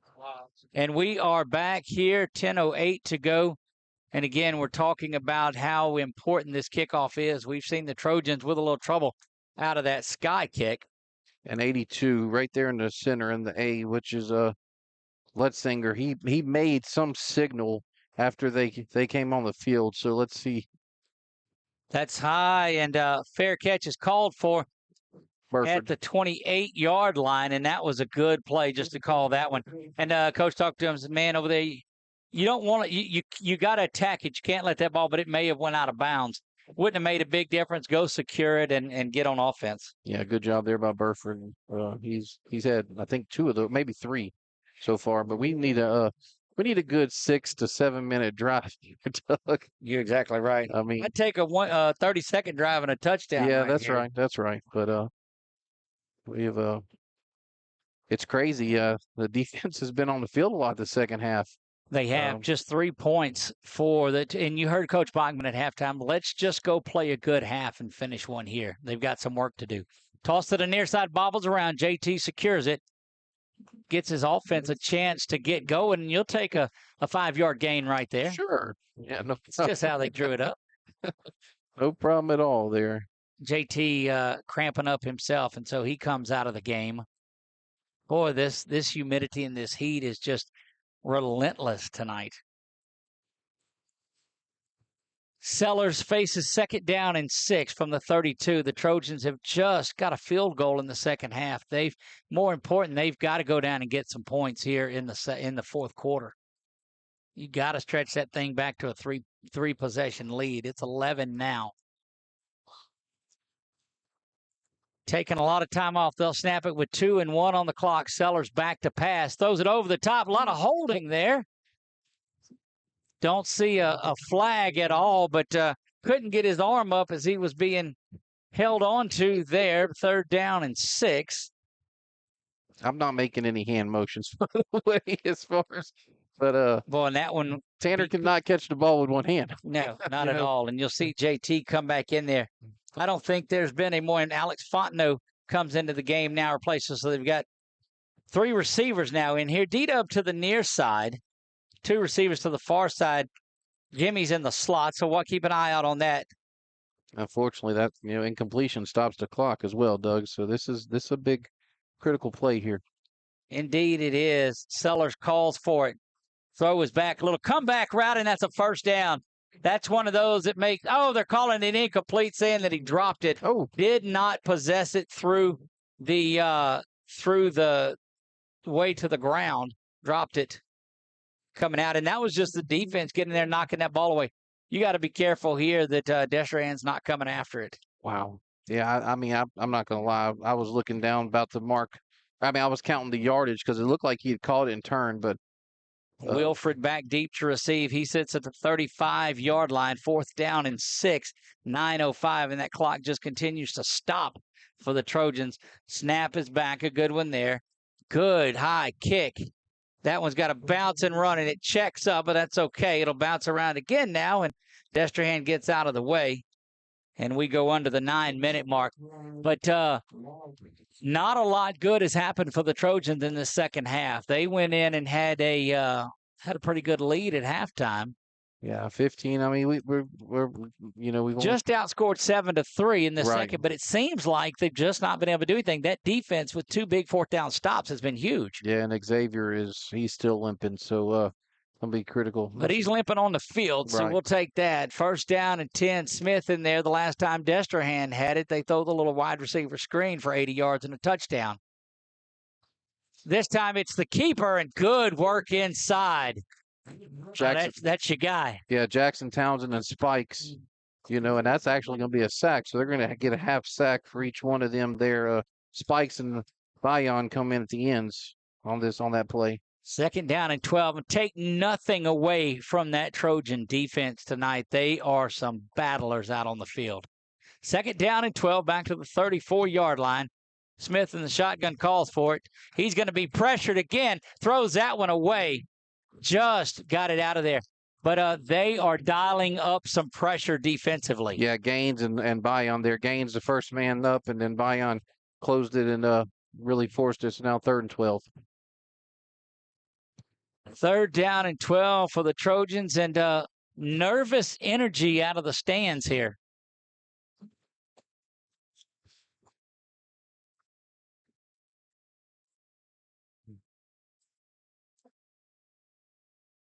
$8:19. You see it on the Wallace Eye Associates scoreboard. 3 to the near side, 1 to the top. Rolling this way is Smith. He's got to turn his shoulders, and that one's that's such a tough play, Nick, to come in there and have to square your body up and throw that when you're running this way. Yeah, and then, to be honest with you, Doug, it's one of those ones to where he's so athletic. Right. He doesn't realize that he could have actually stopped, and stopped and planted his feet and made the throw. But after that, of course, he was sacked, and then he was almost sacked on second down. So I guess that. Look, the pressure dialed up by Coach Mercer and OJ and those guys has been one of those tonight, here, especially on that drive. 4th down and 12, 8:14 to go. Trojans with an 8-point lead. Snap is back. Punt is up and away. Oh, boy, I don't see how he didn't run into the kicker at all there. D-Dub just needs to let that one go, and he does, and it's going to be deep for the Trojans. They'll have their worst starting field position of the night. Yeah, it looks like Jay Frazier actually fortunately dove under the punter's leg. Look, if you're a punter and he'll learn, you got to fall down on there and get you some yards. Yeah. But it wouldn't have been rough. And look what turned out of that punt. Yeah, unfortunately. And that's, but I mean, you can't. That's one of those ones to where it was a miss kick. It comes way over here and just they get the bounce. So. And look, we've been beneficiaries of that several times tonight. Yeah. 8 minutes even. 8 minutes even remaining in this one. You see the other scores down along the bottom of your screen in the Saddlers Towing scrolling scoreboard. They, of course, are the sponsors of our Thomas Bachman show out at Walk-Ons. Them and Walk-Ons allow us the opportunity to bring that to you each and every Thursday night throughout the season. Sellers, Lindsay, Townsend, Duncan, Fontenot, and Washington, the skill guys out there. Sellers is going to run. Look how he squares his body up there now. Turns before Jimmy's got it. Jimmy now does have it to the 45. Throws that ball before the break. I mean, that's the difference, Doug. I mean, that's the exact difference. So Trojans are getting back in their offense now, too. 31-yard pitch and catch there to Jimmy. Sellers rolls out just the sophomore, squares his body up, and lets it rip. I mean, once you turn your shoulders there, you have it. Everything changes when you're not having to throw across your body. Snap is back. JT's got it. JT's grinding out the yards inside. I'll tell you, if you've not had an opportunity to see JT Lindsay in action, man, you've seen a good one from him tonight, nearing 200 yards. 22 carries already. Doug, is this not just a high school football game in the South? I mean, these are some heavyweights. Just somewhere Go Preps is looking at and going, oh, who did I pick in this game? And 2nd down and 5 at the 49. And at this level, with 5A, I mean, you're going to have reserves that are going to come in and they can make names for themselves. And that's what that young man from Destrehan has done tonight. Oh, gosh, yeah, he is. What a great quarterback. Toss to the near side goes to JT. Vision is what we talked about, and that Vision sees his way to a 1st down. Do you see how he lets the blocks develop? Yeah, that old, like I said, old Eric Dickerson, stand up patient and hit the hole. Who? Eric Dickerson, right. Yeah. So Google that, please, and just watch this. That's what JT said. Yeah, watch this young man and the comparisons. But boy, when he has a hole, he hits it, and that's the thing about it. He's got patience, he's got toughness, and he's got breakaway speed. And this offensive line has just grown since August. It is unbelievable. We've got to look at JT real quick. We'll show you the young man. There he is, headed off to LSU, 4-star running back. And we'll talk about him again in just a moment. Handoff goes right up the middle. And continues to drive those legs. And that's 1-2, and that's Will. 11-yard gain on his 24th carry of the game. Getting stronger as he goes. And you're starting to see the hands on the hips of those Destrehan linemen. This offensive line has grown up in 3 weeks, my friend. Yes, they have. And what a play call by Coach Dono and Coach Bachman. We've reached the hydration break. Continue that. Coach, with Sellers. I mean, yes. you just go 3 and out, okay?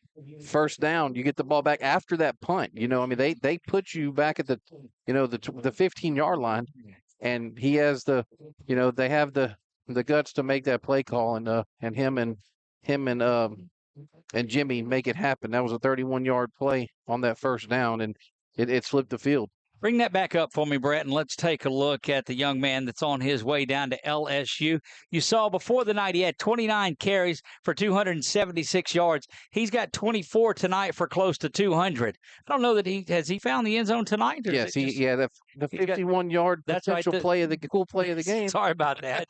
Yeah. Anyway, breakaway speed is what we talked about. Patience we talked about, and toughness we talked about, and all of that has been on exhibit tonight. Yeah, I'm running out of my.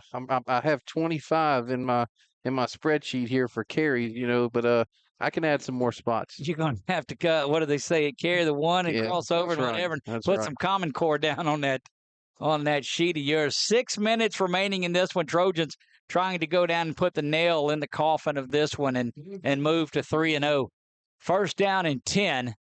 This has been one of those drives, Nick. 2 hydration breaks. You didn't let us drink anything. One of us did. Sellers with the handoff. That is Darbone.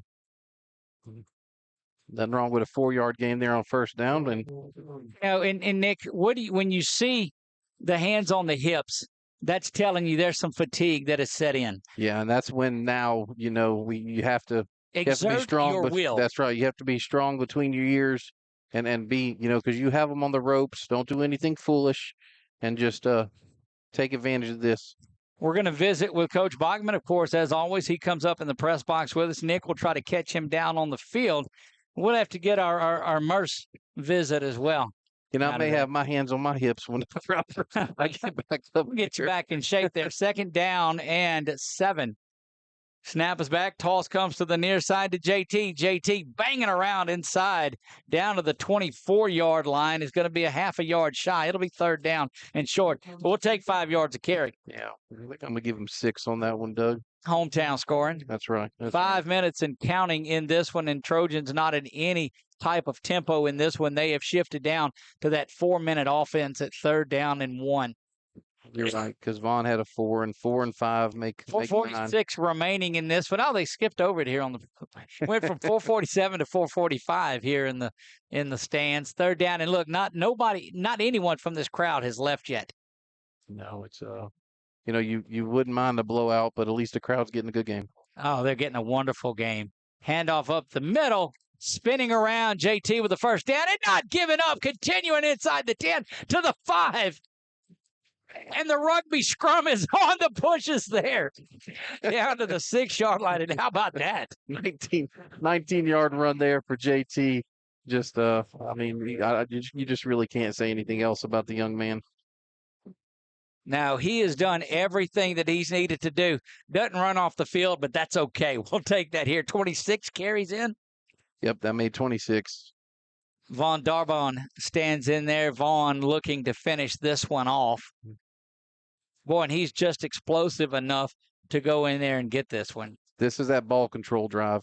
Yeah, that's exactly right. 29 carries coming into the game tonight, and he's got 26 on the evening. Darbone up the middle. Vaughn banging around. He's inside the 5. Oh, they'll mark him on the 5. So give him a couple of yards on that one. It was actually from the 7 is where that was. And again, a big shout out to all of those people that tuned in and watched this one tonight. We appreciate you spending your Friday evening with us. Trojans will be back on the road next week. The Road Warriors head down to Opelousas to face the state champions down there, just down 49. And Mamas, we coming for some what? Some gizzards and rice dressing. That's right. You're exactly right. That's what we'll have. We have converted the 446 crew. Look, even Brett. Brett on the mic. Gizzards and rice dressing. We coming for you, Mama. 3 minutes to go in this one. Toss it in near side, JT. Oh, wow. That's what he started. Oh, no. They're going to call a penalty that comes in at the end, and I don't know if they're going to get a hold right there. It can't be on Grayson Thibodeau because he pancaked that DB, but let's see what they call. Get down on the white hat and see what they're discussing.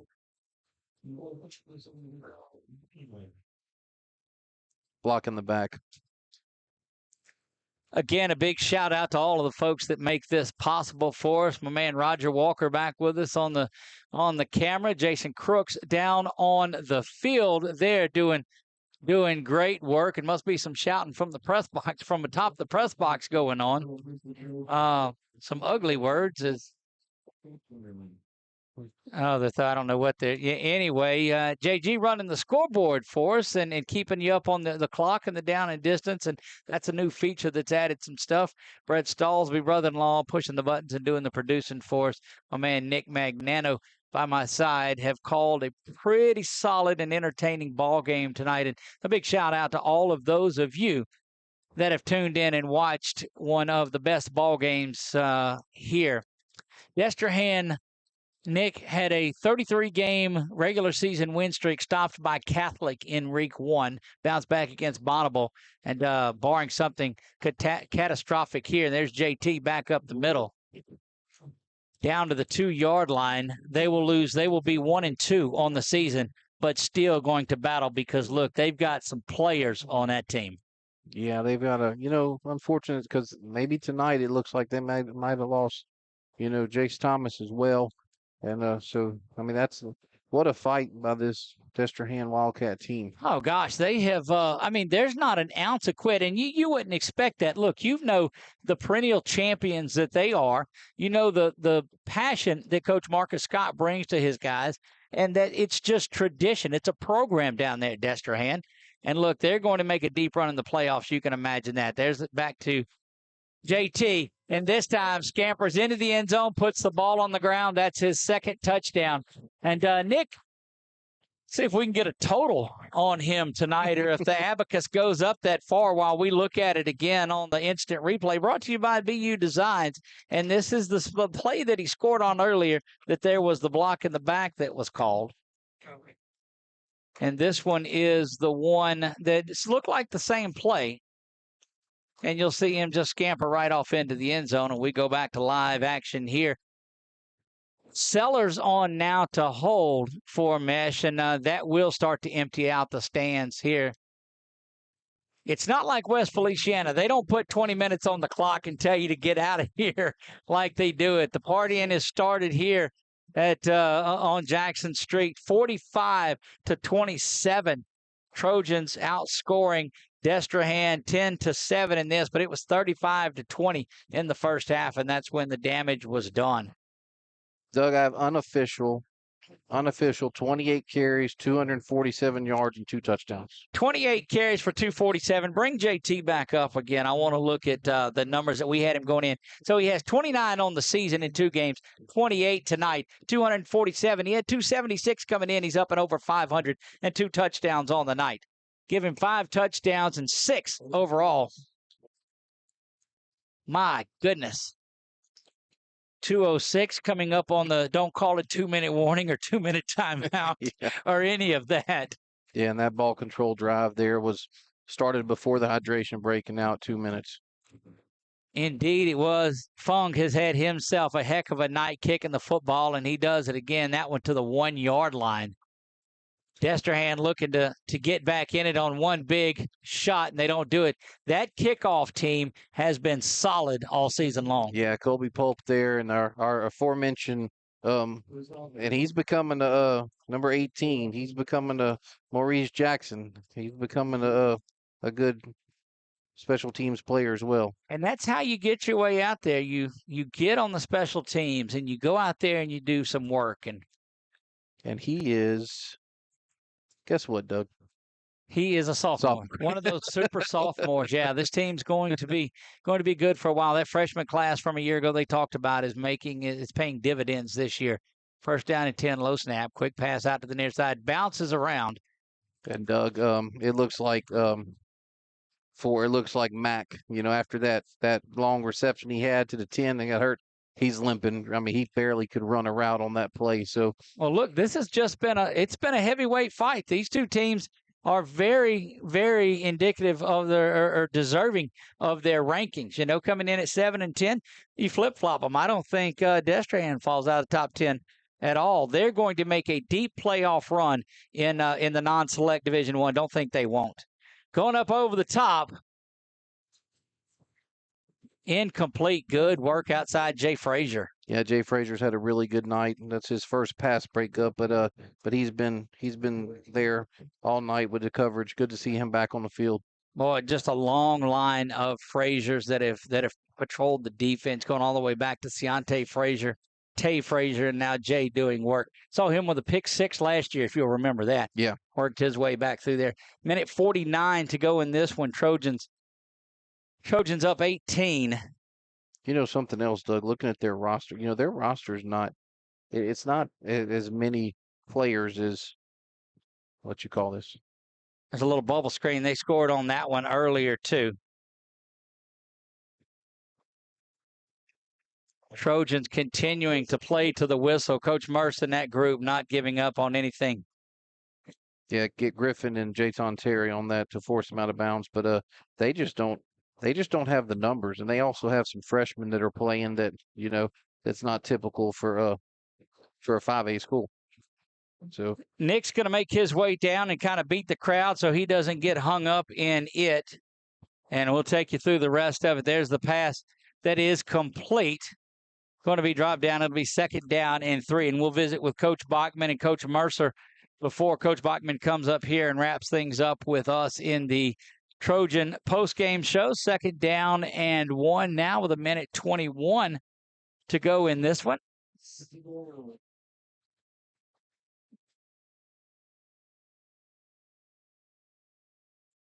Snap is back to Smith, and now he's going to roll to the far side, looking to go over the defense and just kind of Tebow jump passes that one up there. It's going to be complete for a 1st down out to the 43-yard line as there's a minute 1 remaining. And like we said, Nick will make his way down, and we'll have Coach Bachman visit with us from the field, and then and he'll come out and make his way up here for the Trojan wrap-up show. Going to be a good one Thursday night at Walk-Ons. Snap is back. Smith has it. He's trying to go over the top. Short throw on this one. It is complete. Stays in bounds. They'll stop it momentarily to move the sticks.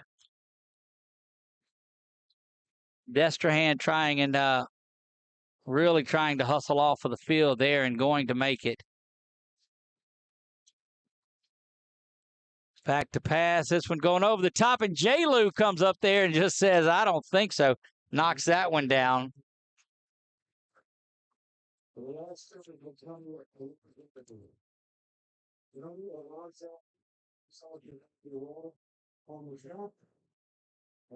"29 seconds to go in this one. And guys, it has been a good one. One of those that starts a long line. I mean, if you need to come out to Butch Stoker Stadium and watch what's going on. There's pressure up the middle. That pass is complete to Mack. It's going to be good enough for the 1st down. He's brought down with 21 seconds. Again, Thursday night, make sure you get out there early to the Thomas Bachman show at Walk-Ons. We'll have a lot of fun out there. We'll name our Southern Air Cool Play of the game. We'll have our Player of the Week from Security Sporting Goods. And Express Pros had one job, and a lot of folks did it really well tonight. We'll talk about that. That pass is thrown incomplete. 10 and 9 seconds on there. Trojans on the road to Opelousas next week before Week 5 homecoming here at Many. Well, we told you about that home schedule for the Trojans. Destrehan tonight. They'll have Ruston at home, and there's a unsportsmanlike conduct that's going to be thrown there. But there's a timeout, so we'll see where it goes. Coach Bachman may just be trying to settle everybody down. So you've got an opportunity to see Destrehan tonight. You'll see Manning, several state championships out there. You've got Ruston, you've got West Monroe, and you've got Neville, all coming to Jackson Street and Butch Stoker Stadium. They'll march this one down half the distance to the goal line, 9 seconds, looking for one last stand. And like I said, we'll get a chance to talk to Coach Thomas Bachman and Coach Josh Mercer before Coach Bachman makes his way up here. Get the lights back on in this place. And again, big shout out to all of our crew that made it. Roger and JG and Brett and Jason and Nick. Man, what a night it has been. Trojans will move to 3-0 on the season. Destrehan drops to 1-2. And you'll talk about the rankings, but the rankings don't mean anything until week 15. That's when things matter. A lot of football to go in this season, but your Trojans, they're playing pretty good right now. 45-27, only the final score in question tonight, 45-27, or does Destrehan add on a late touchdown? Snap is back. Smith facing pressure there. He steps up and throws this one out of the back of the end zone. But boy, what pressure from the near side.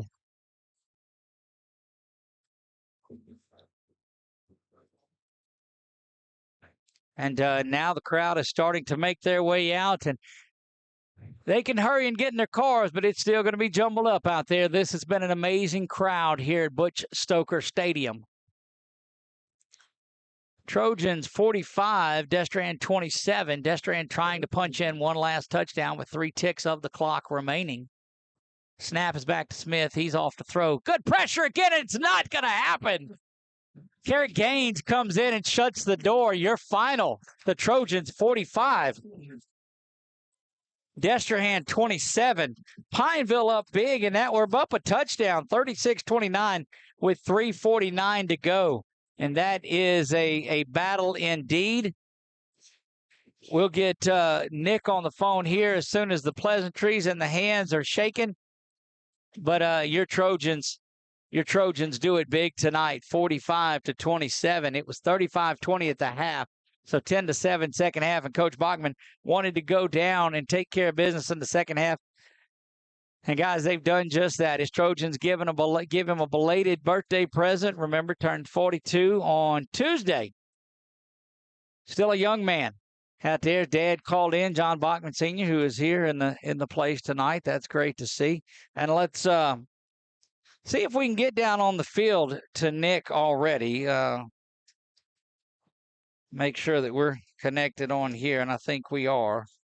So let's, through the magic of television, I'm going to try to reach him.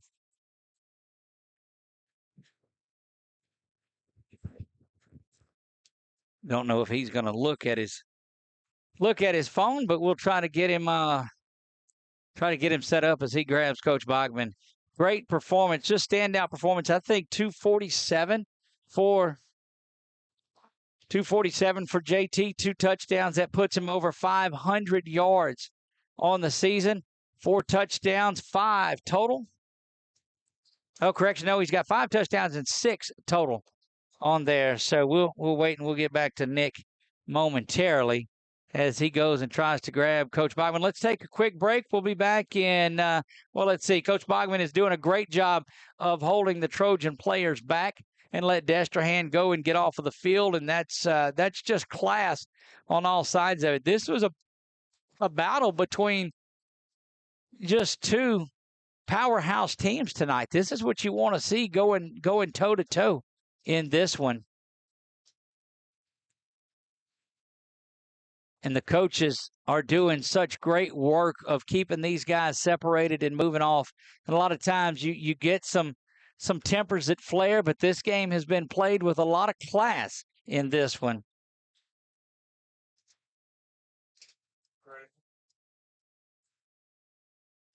And I think we've got Nick down on the sideline. Nick, are you there with us, buddy?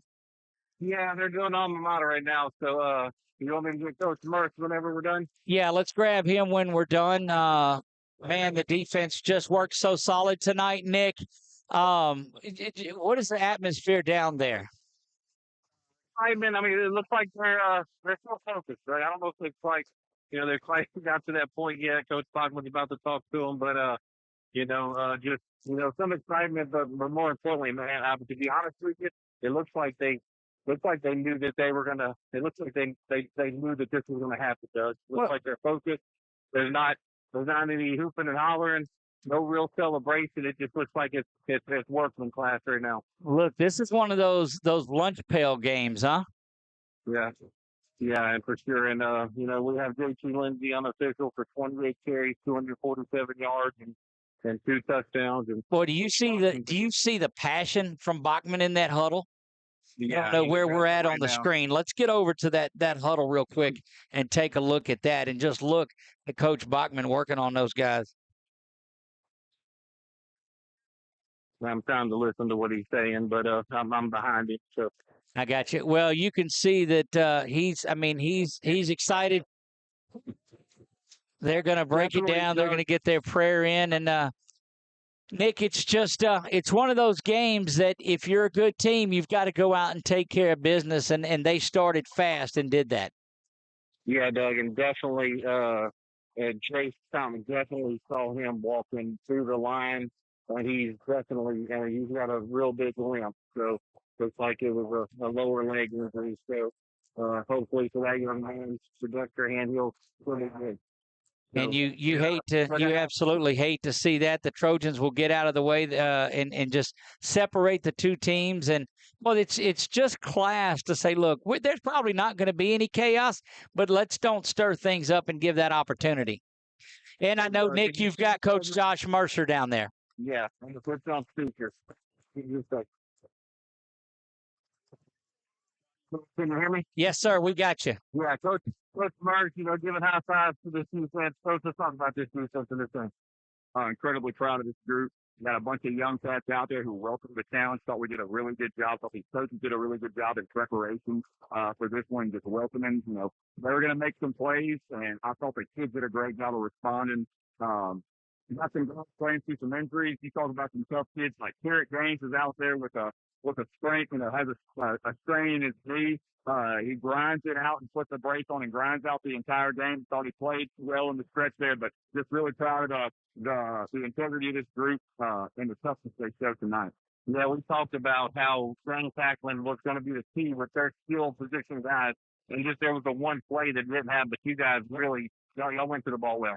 Yeah, no, I agree. You got to do it in practice every single day. You look at the scoreboard and it's at 1 point, 20 points. It's a pick six.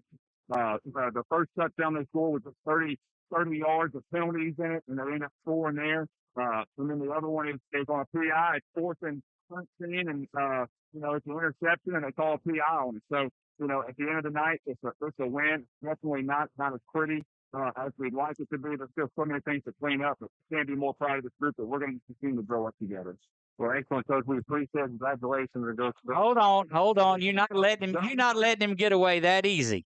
Coach Mercer, I see you, buddy, down there. You got away from us on the show, but a lot of your defensive linemen did not. Mason and Nelson were out there, and they were fired up. X was doing a great job. Tell me about that front seven of yours and how they were just so dominant. I think it just came out of the great week of prep that we had versus some of the run fits that they were going to do versus us. I thought X, even though he's cramping, is warring up for us, but Elijah being undersized, but still had some awesome opportunities. He gets up the field on one of them on a double team, ends up making a sack on it with a huge play. I thought the 3rd and longs, our third down percentage on defense, I'm excited to see it. Thought we had some really good 3 and out, which was huge momentum gains for us. But yeah, no, that front seven is pretty freaking tough.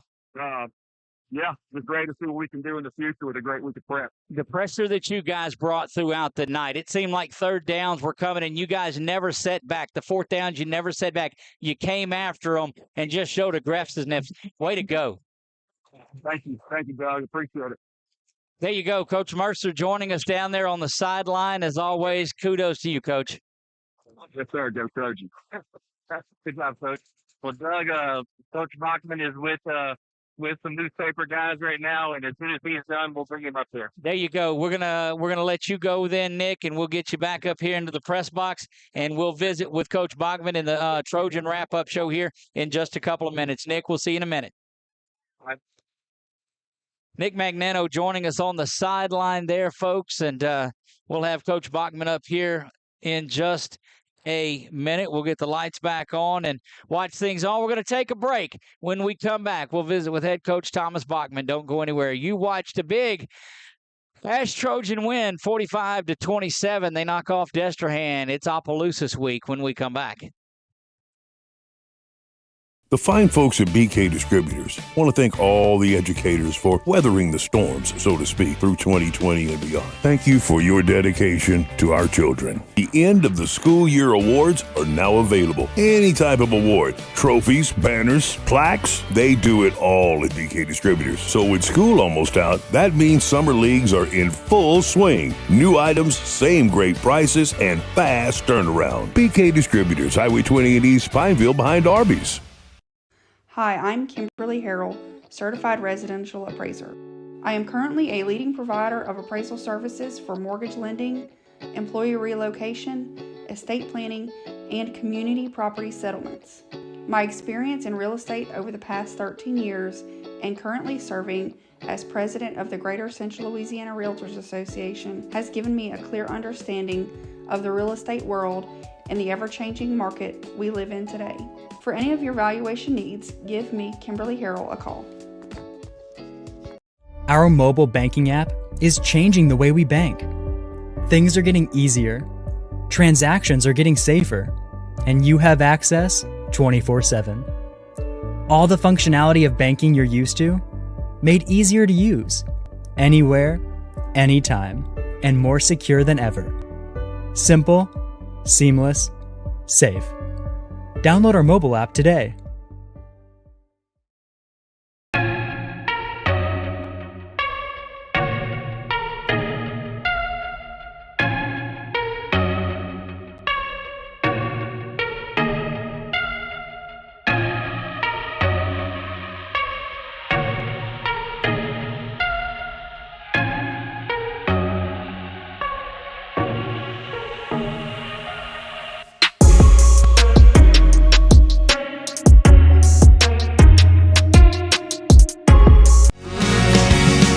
Just haven't met you yet.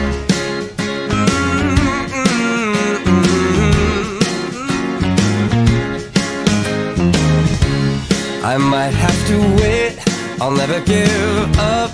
I guess it's half timing and the other half's luck. Wherever you are, whenever it's right, you'll come out of nowhere and into my life. And I know that we can be so amazing.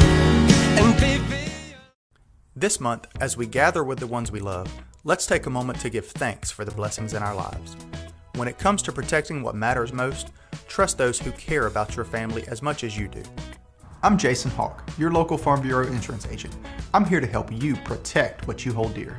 Whether auto, home, or life, have peace of mind knowing that your family is covered today, tomorrow, and for years to come. So talk to Hawk at 318-791-HAWK or online at talktohawk.com and let us help you protect what matters most. To better serve our Senlaw family, Wallace Eye Associates proudly welcomes Louisiana native Dr. Nicholas Bro to the Wallace team. I definitely feel very lucky and fortunate to be here with Wallace Eye and just to be practicing in Louisiana, born and raised and trained here my whole life. So I do feel very fortunate to be able to give back to this state that has given me so much. When it's time for cataract surgery, there's only one team, one focus, your vision. Wallace Eye Associates. Wherever you are, you're there for a reason. You shouldn't have to make a trip to the branch to deposit a check. Skip the trip and use our mobile app to easily and securely deposit checks right from your phone, day or night, wherever you are or whatever you're doing. Download our mobile app today.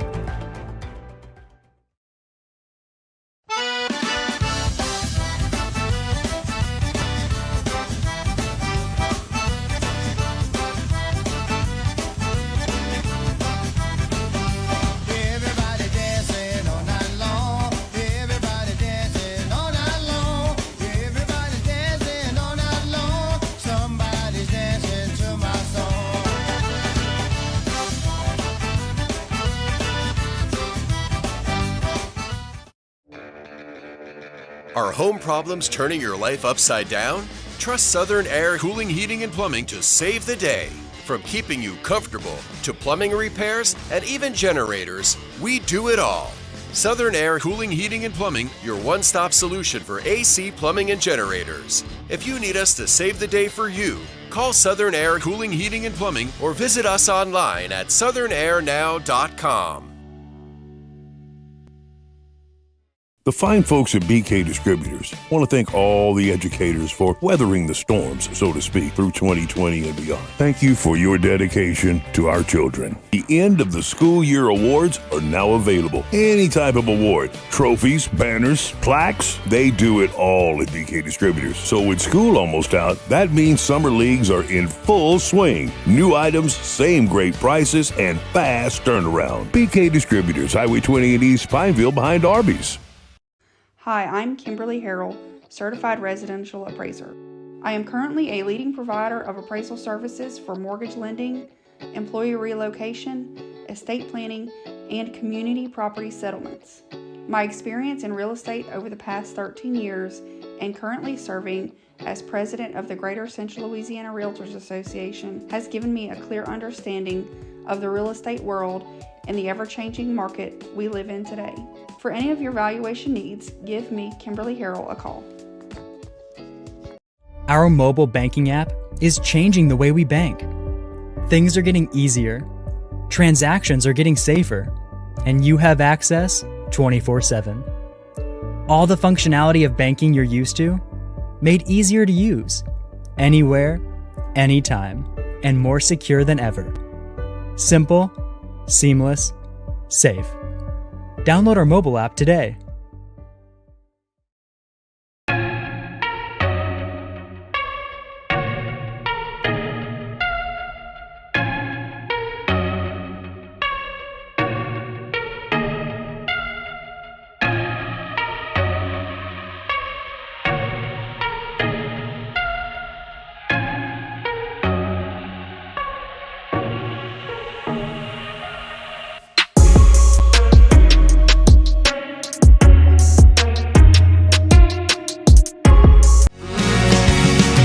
just haven't met you yet.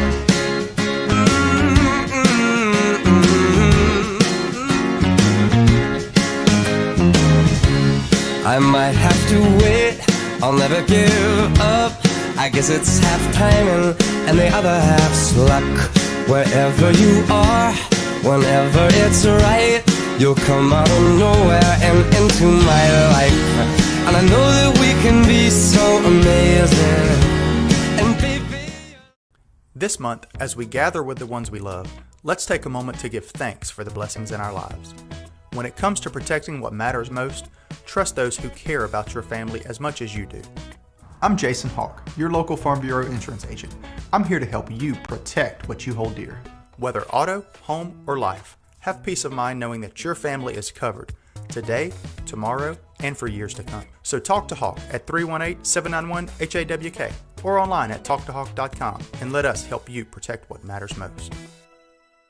To better serve our Senlaw family, Wallace Eye Associates proudly welcomes Louisiana native Dr. Nicholas Bro to the Wallace team. I definitely feel very lucky and fortunate to be here with Wallace Eye and just to be practicing in Louisiana, born and raised and trained here my whole life. So I do feel very fortunate to be able to give back to this state that has given me so much. When it's time for cataract surgery, there's only one team, one focus, your vision. Wallace Eye Associates. Wherever you are, you're there for a reason. You shouldn't have to make a trip to the branch to deposit a check. Skip the trip and use our mobile app to easily and securely deposit checks right from your phone, day or night.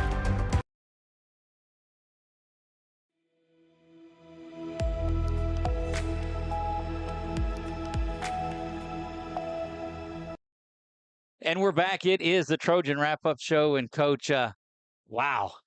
Yeah, I'm proud of the kids. Really am. Proud of the kids.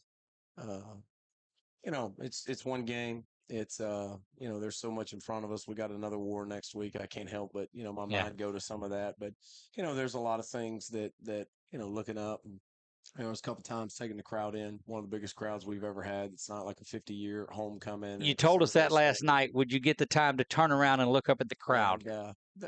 There's so many things that took place tonight on the field, off the field, that so many people have poured so much time and energy into, and for our kids to perform and compete the way that they performed and competed,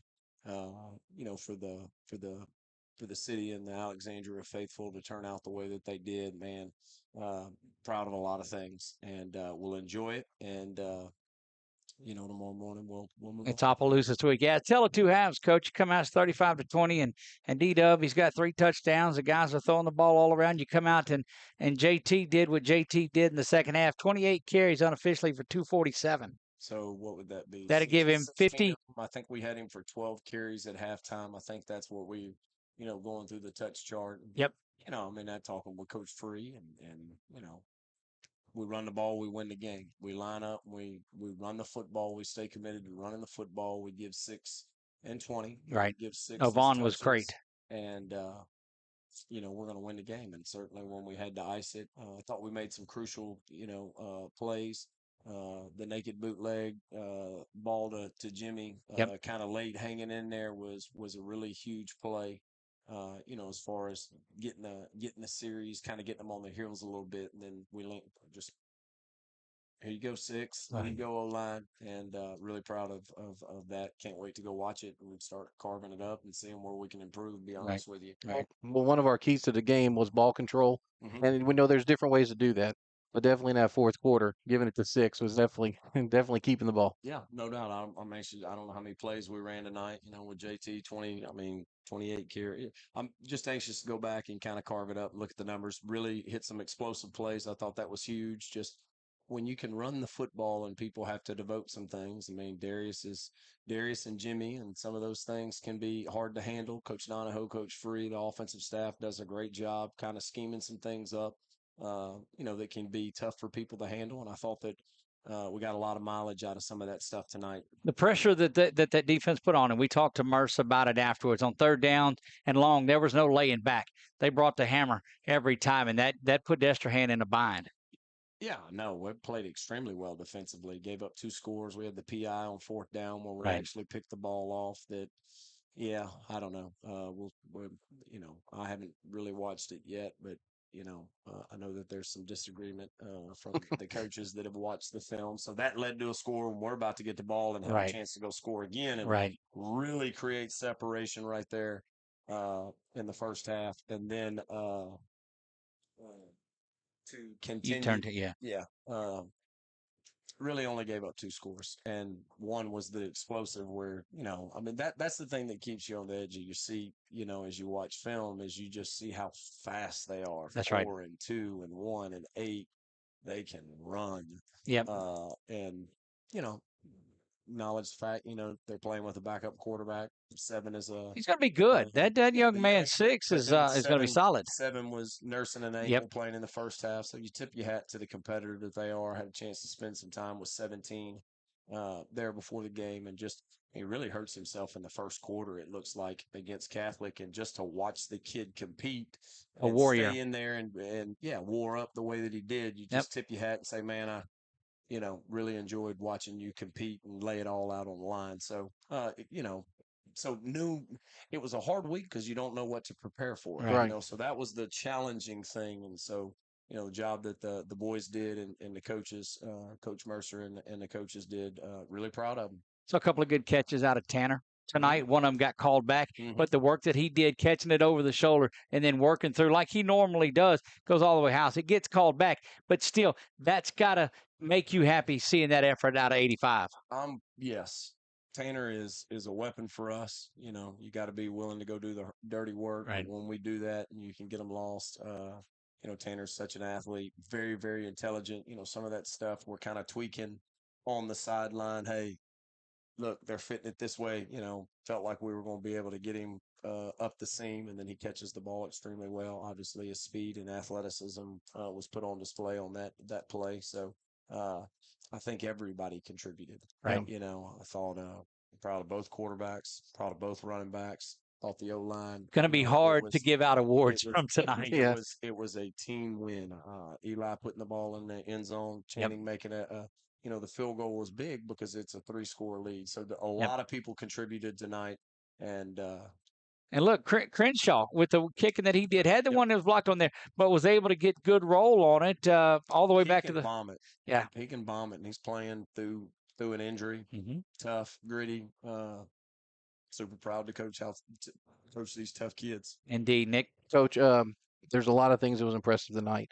But the thing that I think impressed me the most was after the game, I'm down there waiting for you to address the team, and Doug says, "What's the atmosphere like that? What's the players? What are they doing?" Coach, I got chills. They were calm. It's like they expected it. And that's what you want your program to do.